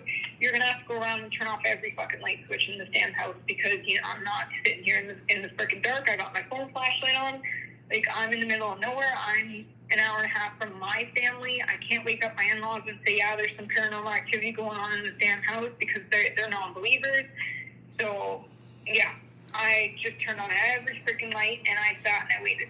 So after my son was born, my husband had to go on another work trip. And I had told him after this, I'm not staying here by myself anymore. If you have to go on a work trip, you're going to have to cancel it because it's not happening. So the next 2 work trips, I made him cancel. Well, the third one, he couldn't cancel because he's like a lead contractor and they needed him. So it was either lose your job or go. So I bit the bullet and I let him go because, I said, I have my mom on standby. My mom said if things get really overwhelming, just call me and I'll come out. Never mind the fact that it would take her an hour and a half to 2 hours to get to me. But, I had that as a backup.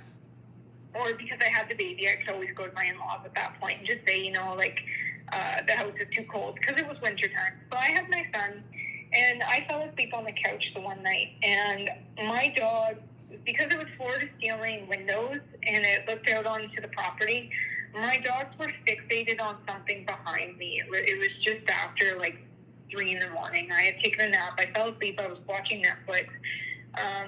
And I felt this really bad feeling, do not turn around. And I froze and I watched because I have chihuahuas and they get scared easily. So I'm watching them on the couch. They're fixated on if I get the feeling it's a person. So they're fixated on something and they're going nuts barking and they look really scared. I look at You're my like, TV somebody's because gonna it's 3 stab o'clock, me. I know and I it. see something in the fucking window. And I'm like, I have to turn around to see who is looking in at me. I turn around and I see this old, sick, decrepit-looking fucking man just frowning at me.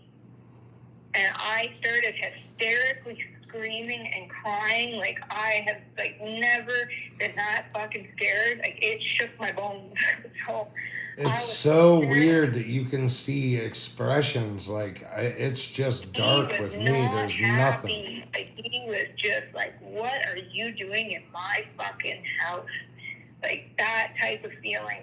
And he didn't even have to say anything. I could just see it right on his face. I didn't even know what this old man looked like. I pulled up his obituary when my mom came over, and it was him. Like, I was like, that's him. I saw him. He was there. He was staring in at me. Like, but as soon as I looked at him, and he was there for a couple seconds. Like, he didn't just disappear like most do. He was there. And he was like, I don't care if you see me. Like, I am here, and you're not getting rid of me type of feeling. So I told my husband, like, no, you're done. Like, you are not going on any more work trips because I'm going to move out of this fucking house. Like, I cannot take this anymore. So I couldn't sleep for nights, like nights on end. After that, I was so scared. I couldn't even sleep. I couldn't function. You know, I was a new mom. Then a series of bad luck hit. I lost 3 of my dogs. I lost 1 of my chihuahuas. I lost my 2 German shepherds. 2 of my dogs randomly had, one had a heart attack and died. He was perfectly healthy. The other one had a freaking stroke. My chihuahua ended up getting sick with an unexplained illness. We put her in the vet. Cost me $17,000 for 2 weeks of emergency treatment. She had a heart attack and died. My husband had a head injury at work, so he ended up having to be laid off and going through treatment. My son ended up with a spinal condition. Like, I was just having a streak of bad fucking luck. And at that point, I just said, you know what? This house is bringing in bad memories. It's bringing in bad energy. I'm leaving. That's it.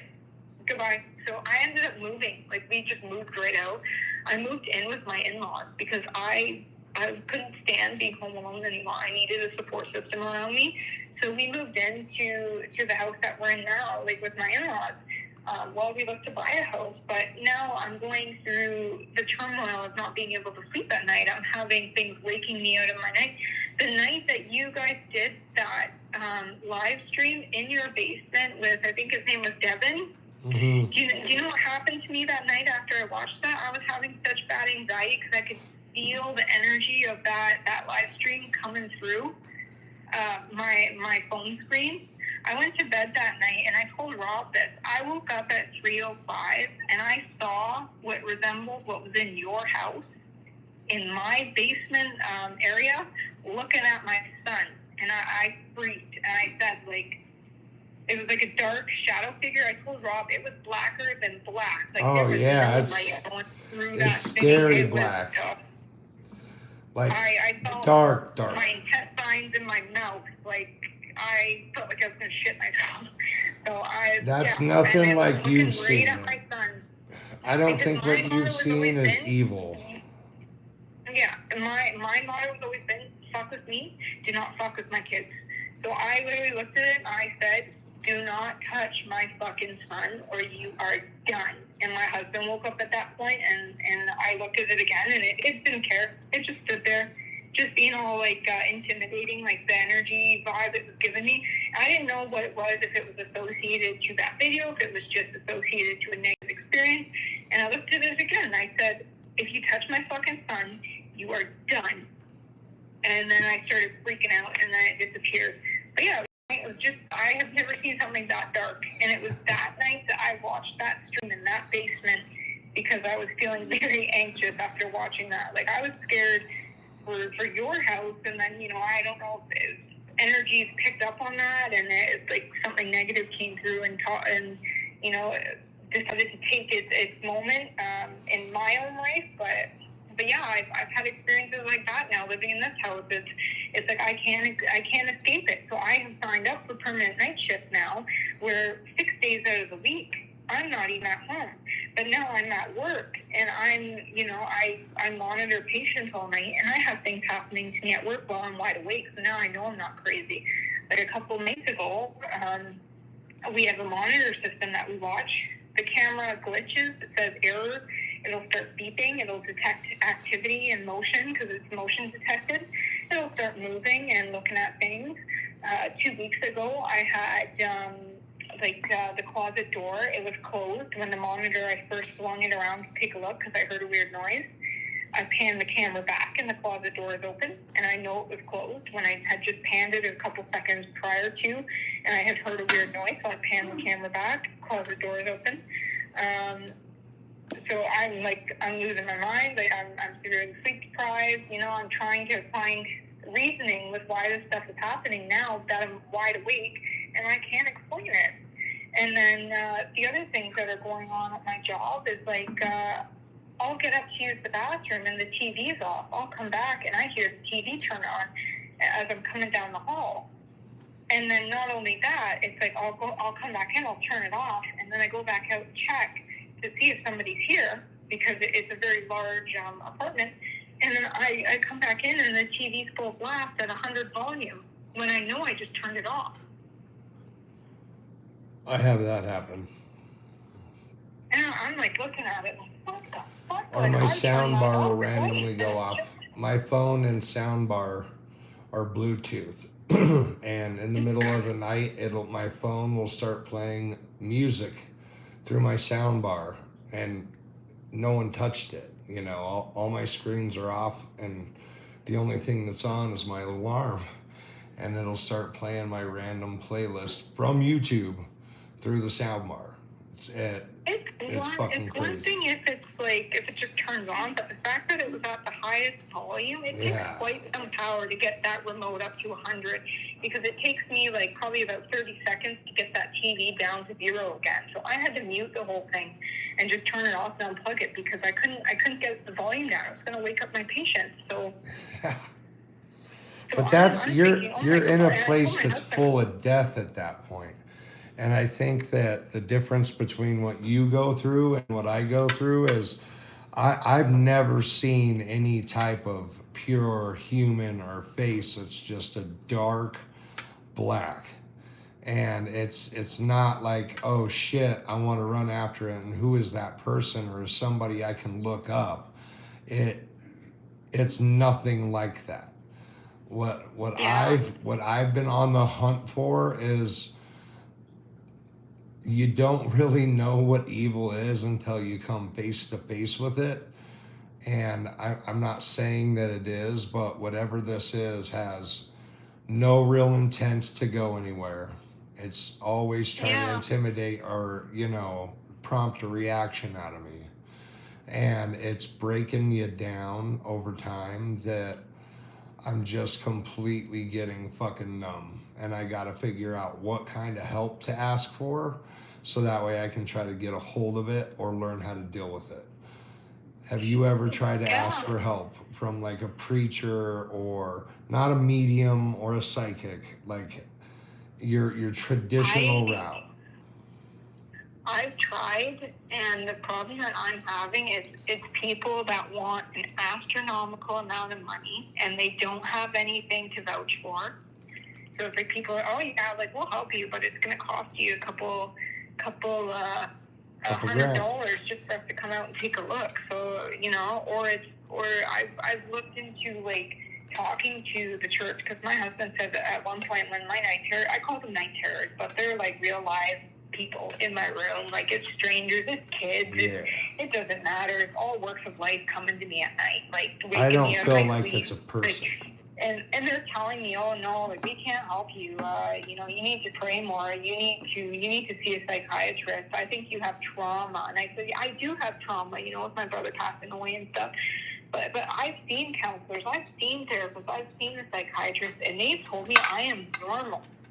So, no, they give you medicine to help you deal with it. That's what mine do. Anxiety pills when my heart's about to explode out of my chest, because there's just times when I'm at home or I'm laying in bed, out of nowhere, randomly, it's like, oh, it's game on. I usually smell it first, and it usually is located in one spot of the basement, but I just don't go down there. I mean, there's not much down there. There's nothing to hide behind for sure. Like, it's wide fucking open. Because I don't want to go down there to pick shit up. I don't want to put a freezer down there and have to go all the way down there to get meat just to get fucked with. And then it starts coming out of the kids' room. What it's going to do either. You don't know how bad it's going to escalate to. That's always my fear. That when I wake up and I freak out, I say to my husband, I usually don't sleep for a couple nights, because I say, I am so scared to close my eyes for 10 minutes, because as soon as I don't even get into a REM sleep, I am asleep for 10 minutes to 20 minutes max, and these things come, and it's like I haven't even dozed off yet. I'm just relaxing, and then it's like, joke's on you, you're getting up, because I've got things to tell you Like everyone in my saw house brother a couple experiences months it. ago. He came through and he was just saying, like, Hailey, I'm not supposed to be dead. Like, you gotta help me. This wasn't supposed to happen to me. I'm not supposed to be dead. And, you know, like, that stuff that tears me up, not only because it's my brother, but, like, I can't help these people. Like, they don't, it's not like I know who they're from, who they belong to, like, you know, who to talk to. And even if I did, what am I supposed to say? Oh, go up to some random person in the grocery store, like Mark did to me, and be like, oh, you know, you're such and such dead person stuck. in your life. You're Well, stuck. it came to me at night and told me to tell you, even though I don't know you from a freaking hole in the wall, that this has to be done. Like, no, they're going to look at me like I'm a freaking lunatic. So I've learned to just accept that this is my normal life. But I told Rob, like, I don't even have answers, you know, for anything that you're going through, because I can't even figure out my own damn shit. That's where I'm at, and that's why I'm trying to figure it out. And believe me, I'll go somewhere that I'll feel this evil, and then I'll know how to ask for it, and hopefully, God willing, get the help that I need. But you have to go hunting for it. And with me, I hate to say it, but it's an evil thing. And I opened up about it finally on the GHP podcast the other night. We got a good recording of it and my thoughts, and, you know, throughout the stuff that, you know, me and Rob have experienced, and the research that Tim and I have done, and, you know, just being able to talk about it like that is something that I rarely have opened up, because not a lot of people ask me what I think. So the question was, and, you know, we're getting ready to do another one that's a panel, you know, of me and Rob talking about what we've learned up to this point, because at all the things that I've tried, I've spent thousands of dollars trying to figure out my issues. And you just exhaust resources, and you feel hopeless because you're not getting any answers. Like, I don't even know if you even know what this thing is, like where it's entirely come from. That's how I feel. I just feel hopeless. I just stopped giving a fuck. Like that's what I don't get is who signed you up for this? That's what I say all the time. I didn't sign up for this shit. I don't want to be that person. And my friend in the medium told me, if you just accept it. I don't want to accept it, because I am so scared of what comes with the good. With the good attracts the opposite. The bad can come in. I can handle the good, you know, as long as it doesn't fuck with my sleep and stuff.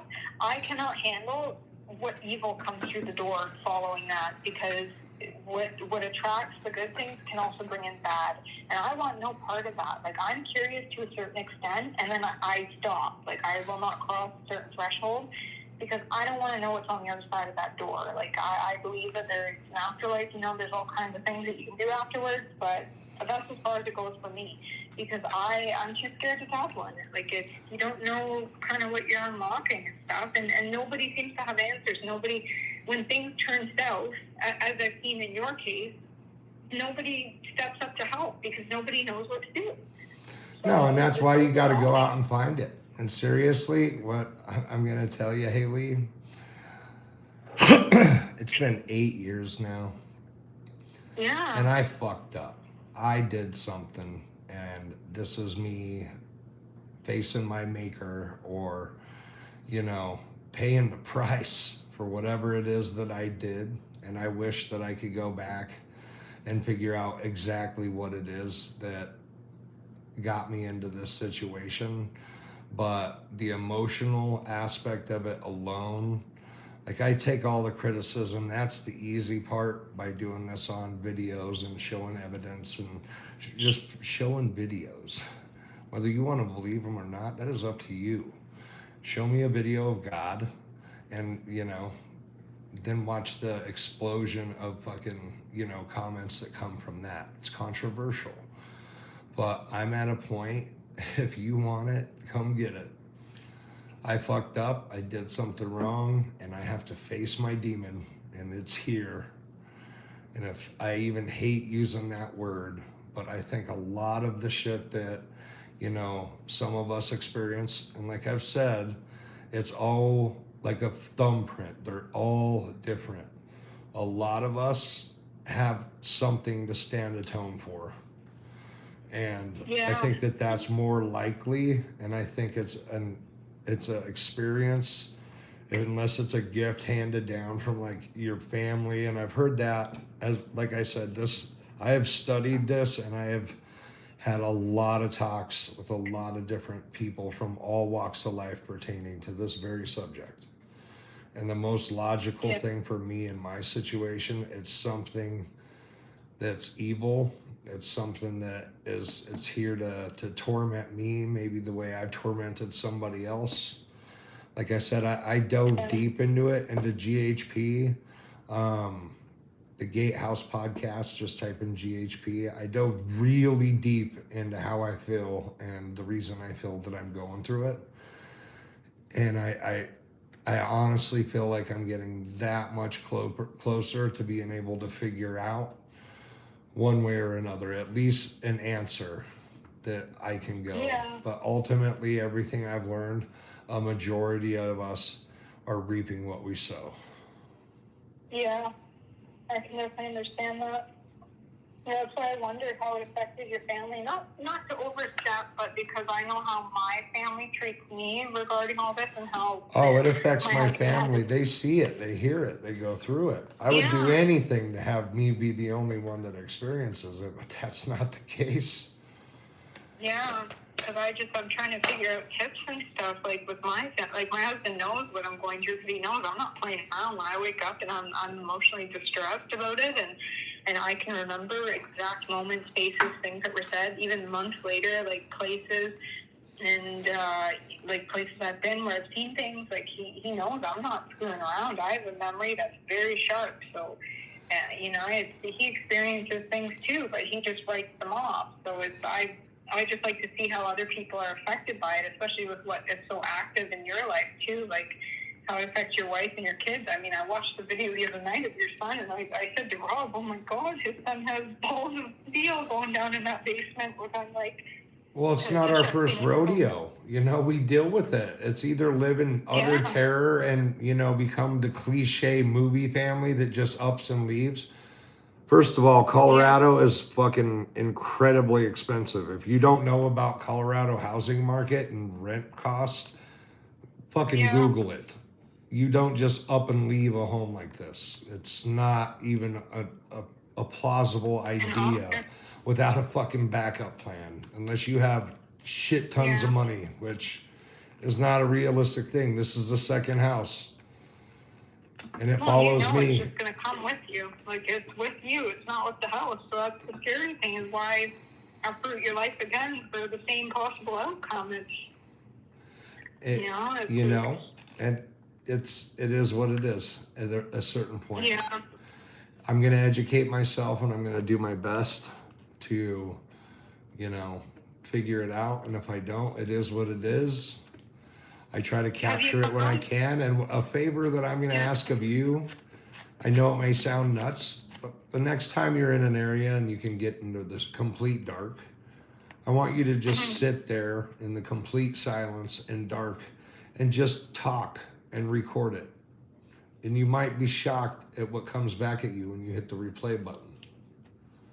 Try it. What's funny is that I've done that, and I've used the Necrophonic app one time, and it scared me really bad because some very personal words came through.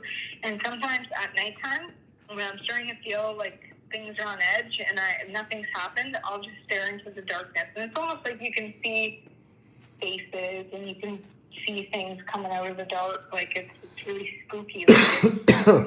Put headphones in and listen to that Necrophonic app and cover your eyes. And I'll tell you, you won't last more than 5 minutes, because you don't hear one or two words, you hear full sentences. And we have video of that in the Sally house. Yeah. And it seems like wherever I'm at, like my experiences are a short burst, or it's an extended period of time for like more than 10 or 15 minutes, half hour sometimes. Shit, sometimes I've fallen asleep to loud bangs. Consistent. Yeah. So when we were out, man. Go ahead. When we were out, it wasn't like we had one light go off and then it stopped. It was consistent for a while, and I'll tell you what, I know that house is haunted. I can tell you that for 100% fact. Yeah. From the experiences that Rob and me had there alone, and Kate. But it wasn't evil, not even close. Yeah.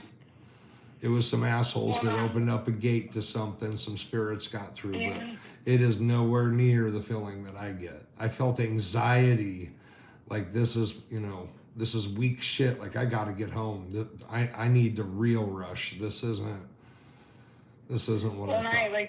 I said to Rob that it's like a cycle of an abusive relationship almost. It's like when, like, I resonated with you when you said, you know, I just wanted to go home at one point. When things don't happen to me, I almost miss the activity at night, which is really twisted to say. Like, it's like an abuse cycle. I did.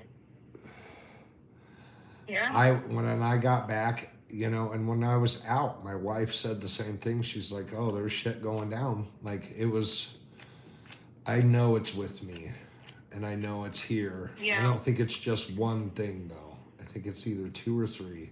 One, everyone thinks it's crying. It is definitely not fucking crying. It is laughing at me. Laughing. It is chuckling. It is laughing. Most definitely, like, oh man, he's here. I got him. And then the goddamn, like a crying, laughing, like it's hysterically finding it funny. The last one, that thing was huge. Holy fuck. My basement isn't finished, and those ceiling rafters are probably 12 feet above the ground. And it was within inches of being by that rafter, and it was huge. And that's the one time I've got to say recently where I've been really nervous. Yeah. Well, it's even how it froze the camera on that live stream. Like, yeah, and how do you fake that? Like, all you people out there that are, if it's so easy to make the audio stay on and randomly freeze your screen during a live, you go ahead and fucking show me that video, please, because I guarantee we'll pay you. Oh. Holy shit, fuck that. Nope, that's why I don't like to go down there. Like I said, it is not something that I would prefer to do. We don't go down there, so now it comes up here. Well, I told Rob after all the growling and hissing and stuff going on down there, I was scared for your family and you for that night because don't be afraid. That scared the shit out of me, being on the other side of a 5G network. Like, I can't imagine what happened in your home that night. It's me that it wants, and it makes it clear. And everyone who has any clout in this, that normal people who are serious about this kind of stuff, they don't want to be on a fucking camera. And every one of them said that it's something that it's attached to me.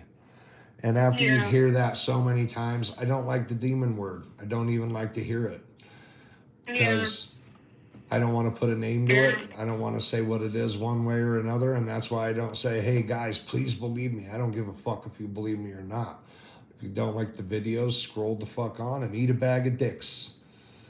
Because I know what I go through. And motherfucker, you couldn't walk 2 fucking feet in my shoes. So, sack up. I don't know, I'd be wearing a diaper constantly if I had to live in your shoes. Like, oh man. You get used to it. I feel anxiety watching your stuff, just the small stuff that you post. But like even just like, I would assume you get woken out of your sleep too. And I know what it's like to be woken out of your sleep and not know what the hell is going on. I smoke a shit ton of weed. Yeah. Like when I go to sleep, I go to sleep. You know, and sometimes I'll eat melatonin gummies and then smoke a bunch of weed, and then I wake up fine. I don't wake up. Like sometimes I'll wake up when I have to piss or when it's in my room. When it's in my room, I just lay there and I don't fuck around. I just don't move and I act like it's not there, and eventually it'll go away. But you could feel it staring at you, and you can even see it if you look in that direction. But I think if it wanted to do something to me, it would have by now. I think it's just like it likes fucking with me. And I'm not gonna lie, there's nights that I'll stir it up and it'll be like a showdown. Like, I stir it up to get a reaction out of it, and it's odd. Yeah. It's an odd relationship, I would say, on that end. Yeah. If I want a reaction, I'll get it. Yeah. You want to see how far it'll go, and then challenge it, and then it gets overwhelming at times. You almost get mad, like you want to retaliate, but. Right, it's like facing your bully. It's like, oh, I'm ready, I'm gonna fuck you up. Ooh, I'm gonna smack the shit out of you. And then you get hit and you're like, I'm sorry. And you bounce.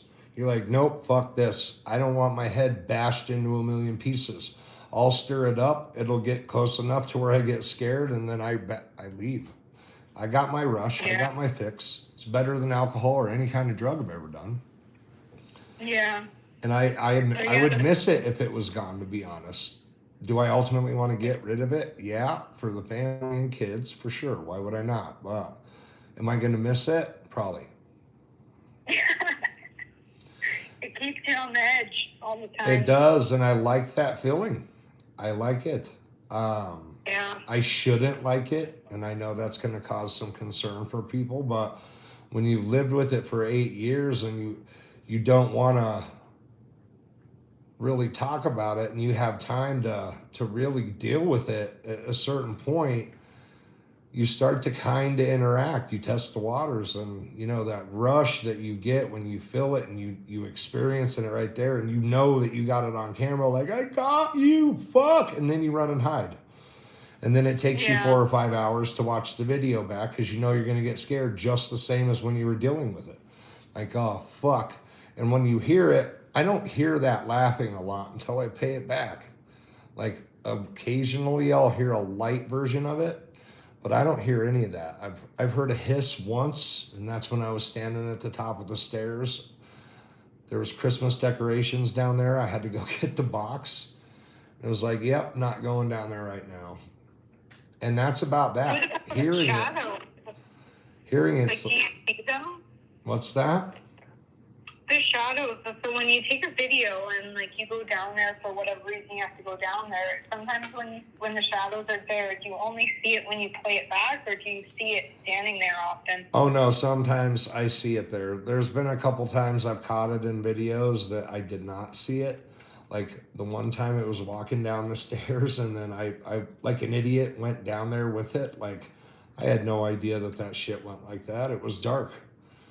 I didn't know anything. Yeah. You would never catch me trying to follow this thing. If I see it physically and then try to follow right behind it, no. That's like a meth head thing. Nope, not me.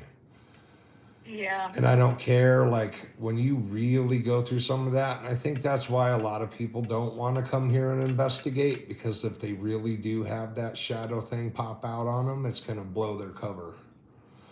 Because they're going to shit in their pants, and they're not going to sit down and be like, hey, what's your name?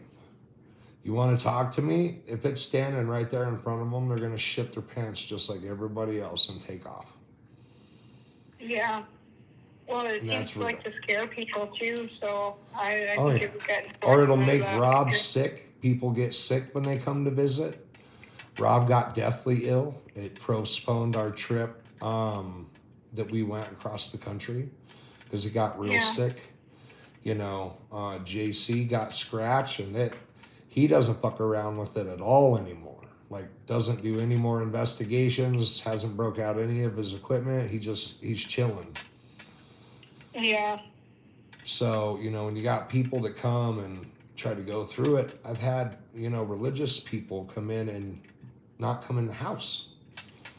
Yeah. So then what? So yeah, it's just like, yep, now I got to figure it out on my own. I don't need somebody to come in and try to make a viral video. I can do that on my own. Yeah, your life is like the real life version of Paranormal Activity. That's what I thought about it when I started seeing your videos. I hate hearing that. It's like, you know, and that stuff's all fake, and then you're living this real life freaking horror movie. Yeah, but like I said, I don't dwell on it. It's just something that I got to deal with, and I'm glad a lot of the times that I'm able to be alone when it's really acting a fool, but there's a lot of times it does when me and the little man are playing video games, and sometimes we ignore it, and then there's other times we can't. We're like, okay, fuck it. Or is the camera on? You hear him say that. He wants to record it. Hasn't heard anybody like that, like them, you know, it's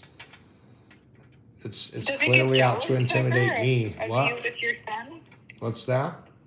Does it ever get jealous of like you with your son or you with your wife or anything like No, that? Like not with at you all. spending other. Nah, I mean, they have brief experiences that, you know, is there to scare them, but the full-blown stare downs and stuff, it's like it's taunting me. It's like, come on, man, let's get into the ring. And yeah, I let it go. Yeah. I'll figure it out. Like paranormal warfare, what can you do? You can't fight something you can't see, and it's very difficult to fight something that makes its appearance only when it wants to make you suffer. Yeah, I mean, it used to make me suffer. Now it's like, I think the more that I could, you know, catch it, maybe it'll burn it out. Hopefully, you never know. Putting up static cams, and you know, it doesn't mind being shown. It's definitely not just gonna poke its head out anymore. If it's gonna make itself known, you'll see it, and it's full. So. Well, and it didn't like your house cameras either. I guess it took the one down. You know how invasive that is? Like, seriously, that real life isn't like a fucking. I'm not a goddamn vlogger that's gonna put cameras up and show people how I live my day-to-day life. That's insane. Yeah, well, you'd like to have some privacy too. Like well, fuck yeah. I'll make a video when I can. I'll put up a static cam in the basement because I don't ever fucking go down there. But to put cameras up in every corner of my house, you know, I like to walk around naked sometimes, you know? Like, I don't like the fact that I have to always be looking around thinking there's a camera staring at me. It's bad enough that something's in my house. Can you imagine a fucking million eyeballs watching every fucking second in my home? That's worse than the goddamn thing that's here with me. Fuck, that's a weird thought. Then you also got to go through all the footage too, which I don't think you realistically have all that kind of time. And I don't think Rob wants to sit there and pick through everything either. Rob's got his hands full. Tim's joined on, and he's going to start helping out a lot with that. We got a good team. Good content will come out, but it's taxing. It takes a lot. Like, when you and I are done with this conversation, I will be doing another podcast with Tim. Yeah. So. Yeah, those podcasts are really good, so really informative too. Lap dances and lattes will be airing by the end of the week. Check that one out. That one's just be prepared to laugh and maybe get offended and then not offended. Like, I don't know. I can't just talk about paranormal all the time. I can't. And if you really go through it, you need an outlet. And I like chatting with people like you. Like, I'm not kidding. You gave me some goosebumps tonight. It really, it got to me. I know what you're saying. And it's almost, I can hear the panic in your voice, because it's not something you can sit down with a coworker without them going, all right, she's doing drugs. You know what I mean? She sat down and fucking told me all this shit. This is happening at my work. Like, something will probably happen tonight, and I can't talk to the morning nurse and say, hey, like, have you experienced anything? Like, no, they might get rid of you. They're going to report back. They might fire you. Like, she's talking about ghosts and shit. So, you know, I could be fired for that. You could absolutely be fired, because you're starting shit with the other employees, making them scared. And see, and that's why we do this show. And I could hear it in your voice, like, holy shit, so much has happened and no one will listen to me. And you watch my videos. Who the fuck am I to judge you? Yeah. Try to catch it on film. You join the Discord. Stay in the conversation. You know what I mean? Well, I was scared to even email, too, like, because I'm like, well, this guy, and Rob explained it to you, you know, my degree of fear is still going to be the worst thing that I've seen versus your degree, you know, like, it's always going to be, it's the worst thing that somebody's seen, so you can't really compare fear, because I said, who am I to even say, oh, my situation's scary when you know, you're living really, really scary things every Hun, day. some of Like, the it's, shit you just you know? described to me, I would have had a fucking heart attack. Are you kidding me? Don't discredit your situation, but you see clips of mine. Like, I don't see faces and I don't see real people that are, you know, dead. Like, that would fuck me up. You kidding me? I like the fact that this thing's dark. You know, because if it's evil, there's good, and all I got to do is either redeem myself and, you know, get the good on my side, or, you know, just learn how to deal with it, because it doesn't work like it does in the movies. I promise you that. And the stuff that you've told me tonight, I don't know if I could fucking handle that. I'd have a nervous goddamn breakdown. Yeah, You fucking kidding? That's some hard. serious shit. Yeah, I just feel like that's why I reached out, because I have nobody to talk to. I mean, my husband doesn't get it entirely because he's never seen what I see at night, and I've even been tempted to put cameras in my bedroom just No, to see, don't do that. like, That's what fucked happens. up. That's insane, because then you're absorbed in it. You know what I mean? Like, you're right. You have to go through all that footage, and then all you're focused on all the time is fucking ghosts. And if you go looking for it, hon, you're gonna find it. And let me tell you, when you meet real evil that don't have a face, and it's standing there like, listen, you're mine, motherfucker, and you can't do anything about it, and it doesn't work to get angry or stern with it, and it just kind of turns its head at you, and it has nothing to look at, let me tell you, it'll change your perspective on some shit. Well, my husband's grandfather, who was a deacon, he did, before he died, he did tell me and my husband a couple exorcism stories, because he went to Rome and he saw them, and he said, yeah, people died. Like, yeah, and do you think I want to hear that? Like, oh, he's got a demon, it's going to possess him. They're fucked. Like, they're not something you even, he didn't want to talk about it. He was like, yeah, there's something that you don't even want to think about. But he said that he told us, you know, real evil does exist. Like, he believed in it, and yes. my in-laws don't. So I've been in haunted places, hon. The hospital in New Orleans, the Sally house. There was a bridge that got me going, like Helen's Bridge, I think it was called. But that Sally house and the hospital, I could tell you, you could feel the sadness and the thickness in the air, and, you know, it interacted. And I'm sure when the video footage comes out, like you said, it's a lot of time and effort to go through all of that stuff. But you guys are going to find shit in the video that we miss. Trust me on that, because I'm telling you, I know that there's places that have unexplainable things that you can't explain with science or logic, as some of these people say, because Jesus Christ, I can go into a goddamn hour span about logic nowadays. But what I go through is evil. I don't get scared often, but what's ever in this house, even over the years, I've never been able to shake that fear. Will I go looking for it for a video? Yes, because I want to find the right proof. And to get a real exorcism in real life, you have to approve it through a Vatican, and they need a fuck ton of proof. And there's stuff that I have to submit to them that I can't put out online, because the moment it goes out online, they don't credit it at all. Yeah. So you have to go through those lengths, and at a certain point, it's just like, fuck, is it even worth it, or should I just deal with it? As long as it's not hurting my family, then I'm good. If it fucks me up a little bit, I've been shoved a little bit down some stairs, I've been scratched. What's the worst that can happen? Have you ever thought about going to, like, the Warrens Occult Museum? Like, has that ever interested you and Rob? Not you too. No. Why would I do that? Just to know. Fuck no, I wouldn't do that. That's like asking for trouble. Have you seen the photo of me in the Stanley Hotel? Zoomed in? That's not a joke. You can't fucking alter that photo. It's something huge standing behind me. That place is known to be pretty damn haunted. I'll have to see it. I don't know if it's in the Discord. I may have missed it. I have people that tell me I have an evil entity attached to me, and then you want me to go stand face to face with Annabelle? Wonder if they, like, decide to mate and have baby demons, and then, like, I get gangbanged by a bunch of devils. You know what I mean? Like, that's a fucked up thing to think about. Because you guys are going to some of these like historical places, or like the Arnold Estate, like the Conjuring House, or I'm gonna have to get paid for that one. You're out. I mean, that's a lot to ask.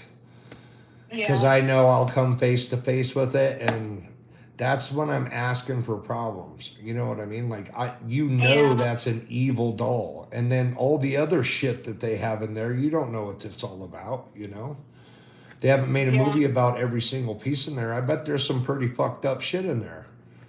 You know, wonder if I brush up against it. Or Annabelle's like, ooh, look at this guy. I'm going to jump out of here and onto this motherfucker. And we got a tag team going on with his ass. And then you're going to hear on the news, we find Dino nuggets hanging upside down from his rafters, skinned alive with no heart. You know, and it'll be all over the world that, you know, I was possessed by a demon. They ate my soul and took my heart out. You know, like that's fucked up to think about. Yeah. When you put it that way, That's how passionate I am that I don't want to go anywhere near that doll. I have to live with one at home. Can you imagine seeing another one? Nope. Yeah. Yeah, your thing will probably be like, hey, I got a pretty good setup. I got a whole basement. Like, yeah, come on in. Come to my crib. I'm Jewish, even better. You know, like, come get me. I have enough going on. Just move on in. Yeah. Oh, God, that scared me just talking about that. Like, what is people's obsession with that? You know how many times I get asked that? If I do that video, it better get 10 million views, and then I'm going to go lay low for a while. Like, at a Buddhist temple. Yeah. I just know because you guys were investigating, like, historical places, so I figured maybe that would be... I didn't think you'd go in because of, like, the severity of what's in there, but I figured that it might interest you guys, because I wasn't sure what extent you guys were going to in terms of, like, investigating these places, so... I'll tell you what, it's going to take me a long time, and as of right now, how I feel, I'd rather eat a bag of dicks than go into that house. Yeah. All of them. I'd eat the whole bag. That doll scares me. I don't even like to watch the movie. Not because of the doll aspect, because it gives me that vibe. And I hate to say it, like sometimes I feel like it protects me. Mm-hmm.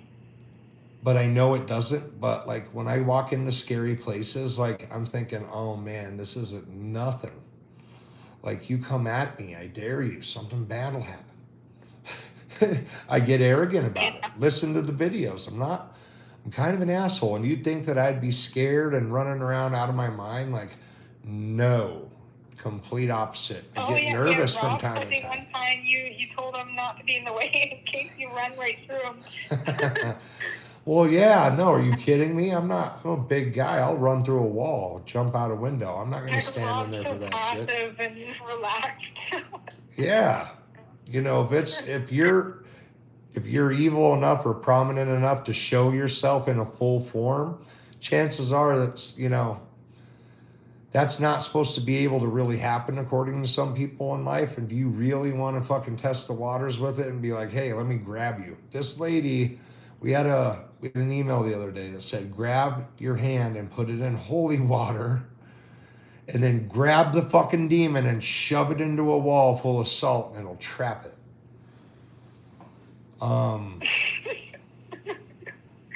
I respect everyone's opinion, but that is batshit crazy to think that I would try to touch it, let alone trap it in a wall for someone else to have to fuck with it.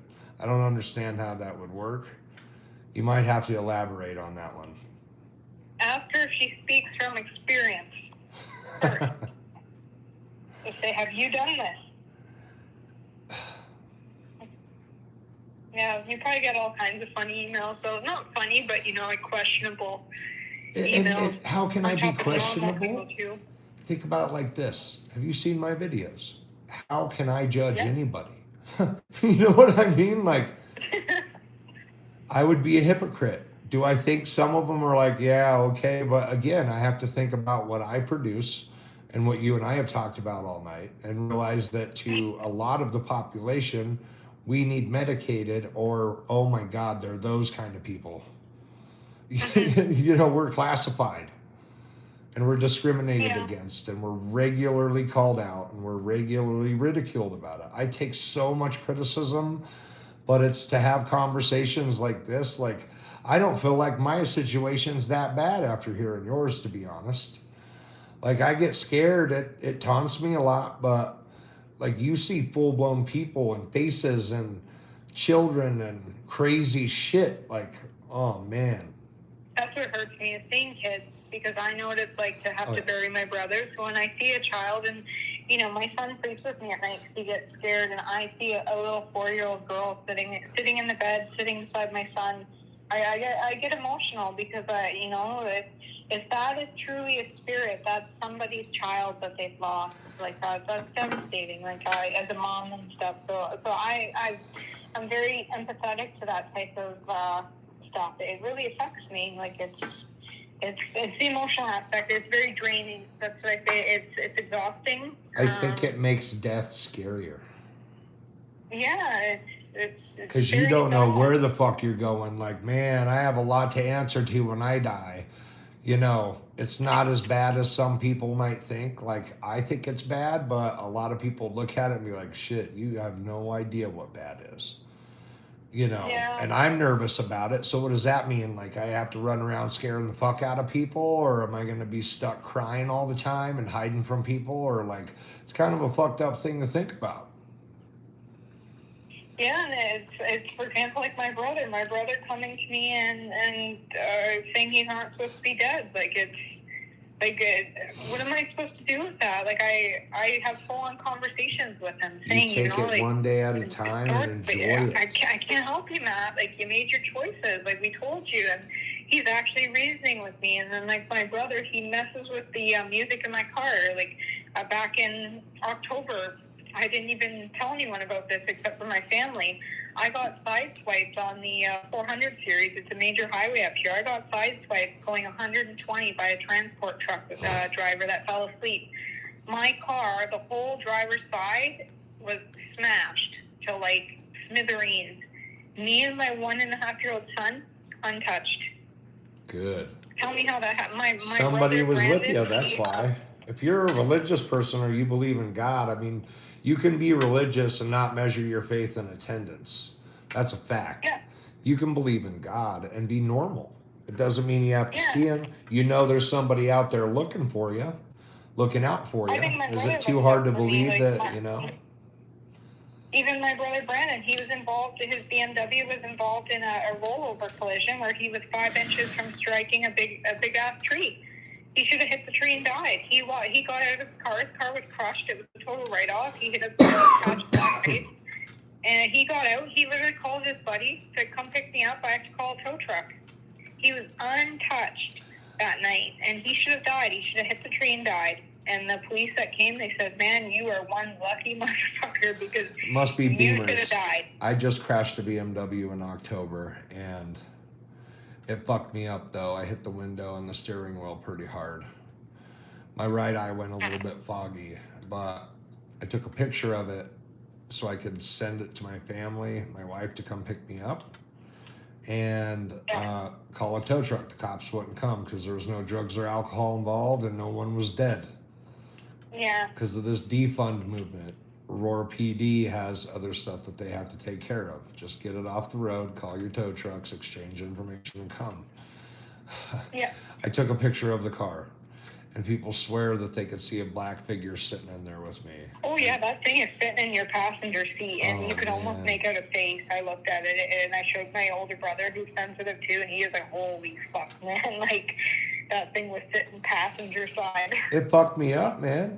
It did. It fucked me up. And the fact that it was on the passenger side, like where it's sitting in the seat, I don't know. I hit that chick hard. I was going over 75 miles an hour. I usually go about 4 to 5 miles above the speed limit, just because within that range, you got to be a dickhead to pull somebody over for 3 miles over or 5 miles over. That's kind of being a fucked up dickhead.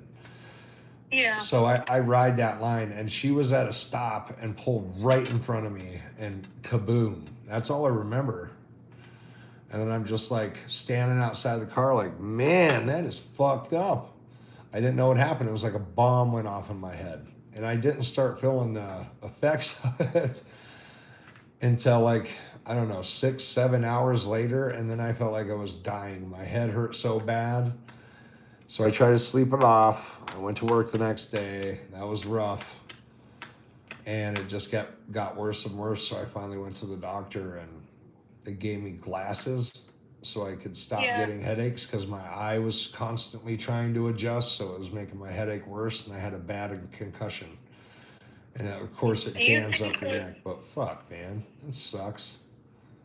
Do you think it was like trying to like test you to like let you know, hey, like I can make this happen, I can make your life be at risk? Like, do you think it was like a tactic to try and like scare you or push you, like to show that it can go to another extreme?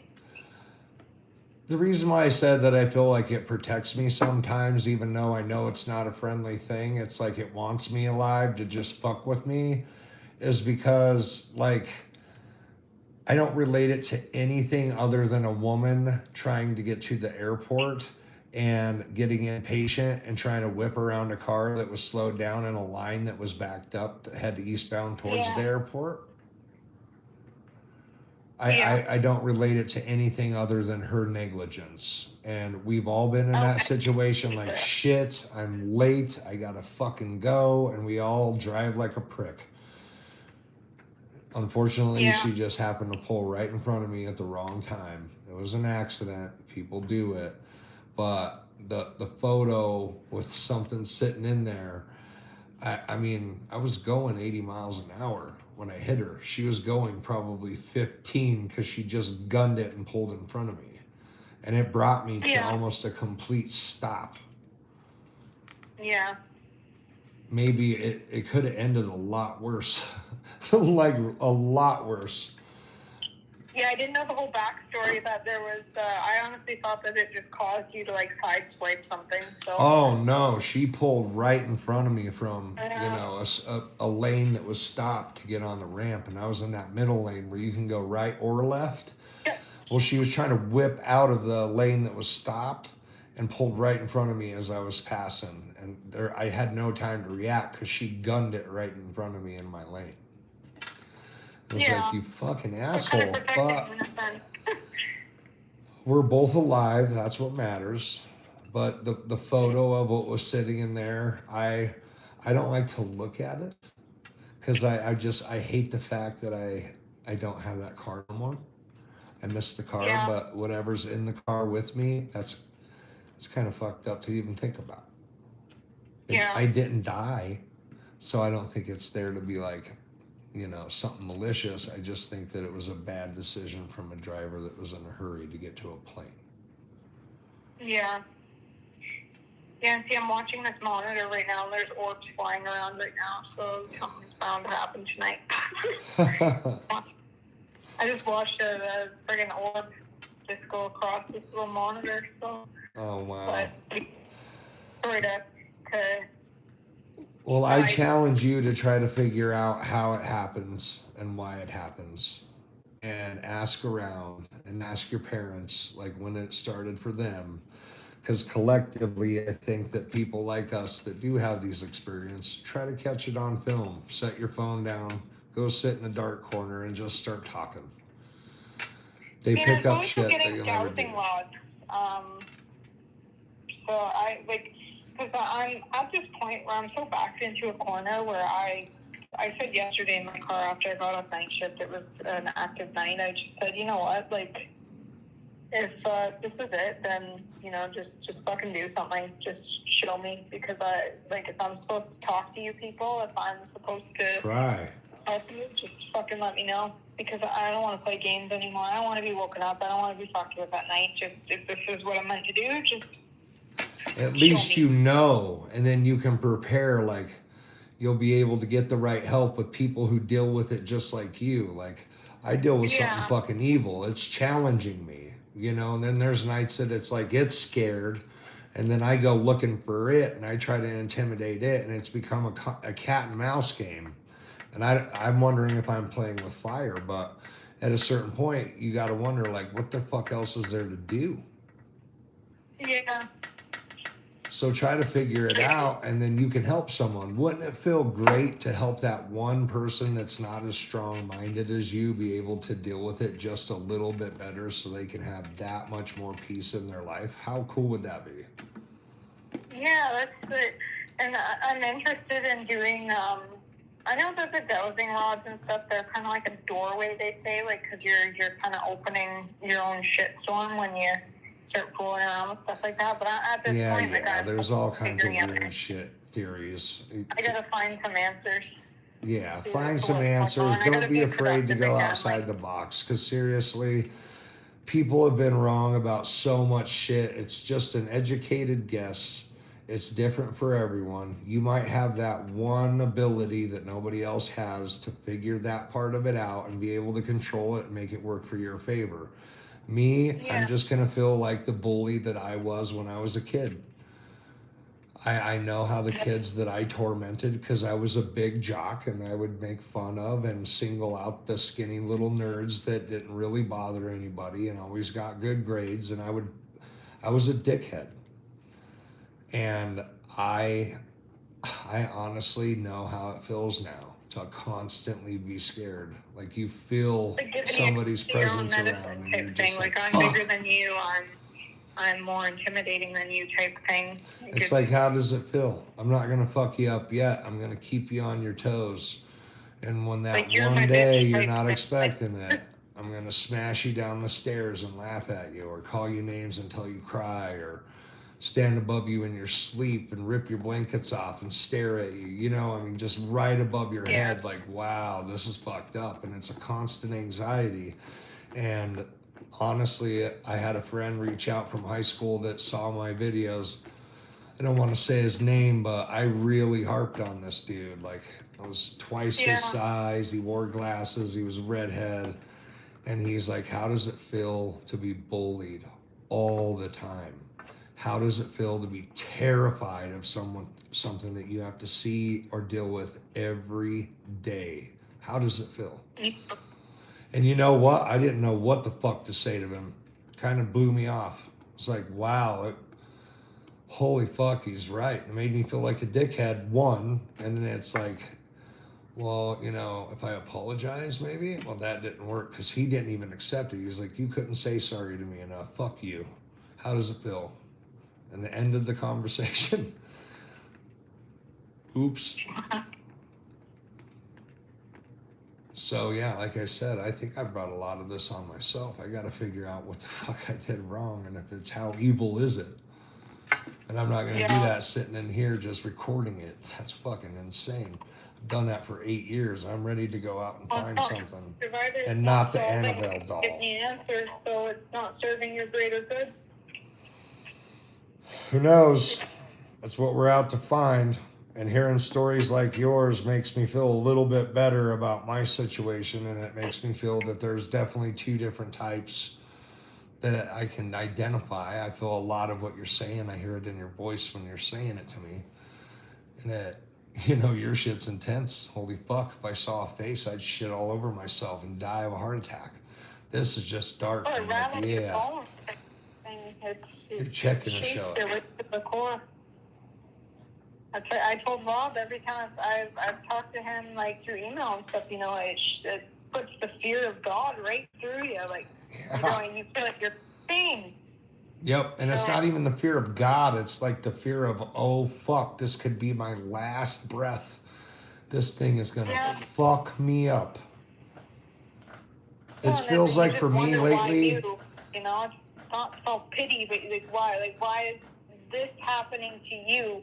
What made these things choose you as a person to attach themselves to? And it's exhaustion. You got to talk to a lot of different people. It's really relieving to have people like yourself and the other people that I've met through the Discord and stuff. And I haven't opened up because, you know, I try and be private, and I'm very fearful of being judged because I have in my own close relationships with my own family. I've been embarrassed. I've been ridiculed. Fuck them. So it's very hard for me Seriously. to BOD shirts are coming out soon. And anybody that judges you, dear, you tell them to suck a whole bag of dicks. Eat them up. Because you know what? Fuck them. They don't know who you are. They don't know what you have to go through because they probably have some weird shit going on in their life. And if they can't explain it, they automatically think that you're a fucking nut job because you think and act differently than them. That's the shit that people have to stop doing. You hold your beliefs and what you go through in life as what you perceive to be real, and you hold that above what anybody else thinks every time. Always be polite, always be cordial, always be the bigger person, but move on and say, you know what, that's their opinion, they're entitled to it. But I can guarantee you, if they could fucking walk in my shoes for one day, that fat bitch would die. Yeah, and almost everybody has to have experienced something paranormal, whether they write it off or not, as a normal occurrence or You just bet something your that's ass they odd. do. Everyone has that one time in life that they're like, wait a minute, that's fucking not supposed to happen. But they won't talk about it. And that's what I'm trying to change. I have a good team out there, and we're talking to people like you. And let me tell you, a lot of people are going to hear your story. And that's half the battle. And I invite way many more people to come in and tell your story, because this one was awesome. It did scare me. Probably going to lose some sleep tonight. Thanks, Hailey. Okay. Yeah, you'll be with me with no sleep. I hear you. But I do have to thank you for coming on tonight. Awesome chat. Please stay in touch through the Discord. Rob will shout you out. Feel free to email. That's probably the easiest way to get a hold of me.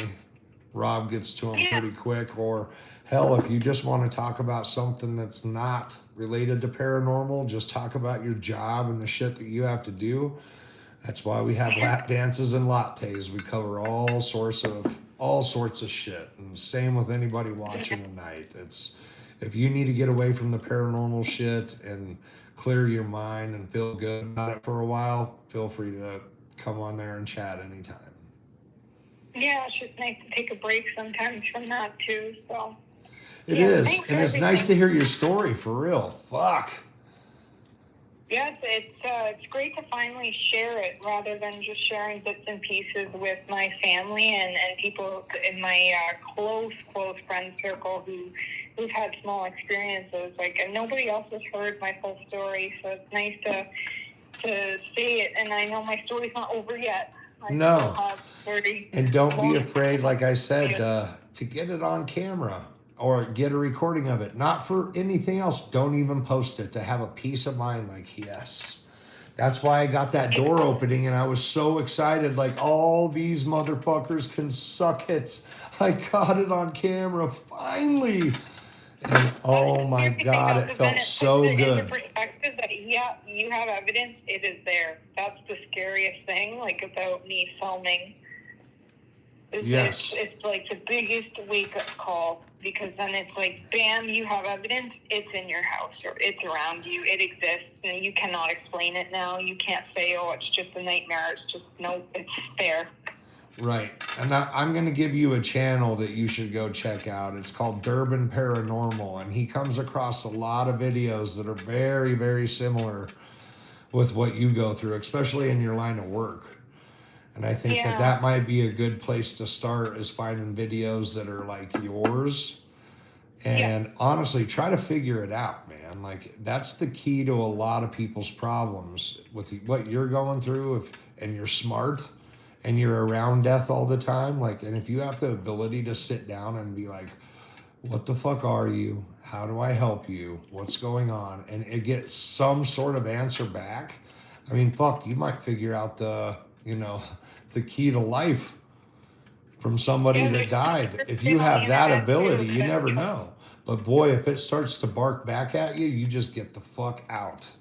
And in my opinion, don't even talk to them. But if you have the balls to do that, my hat's off to you, and I never take my hat off.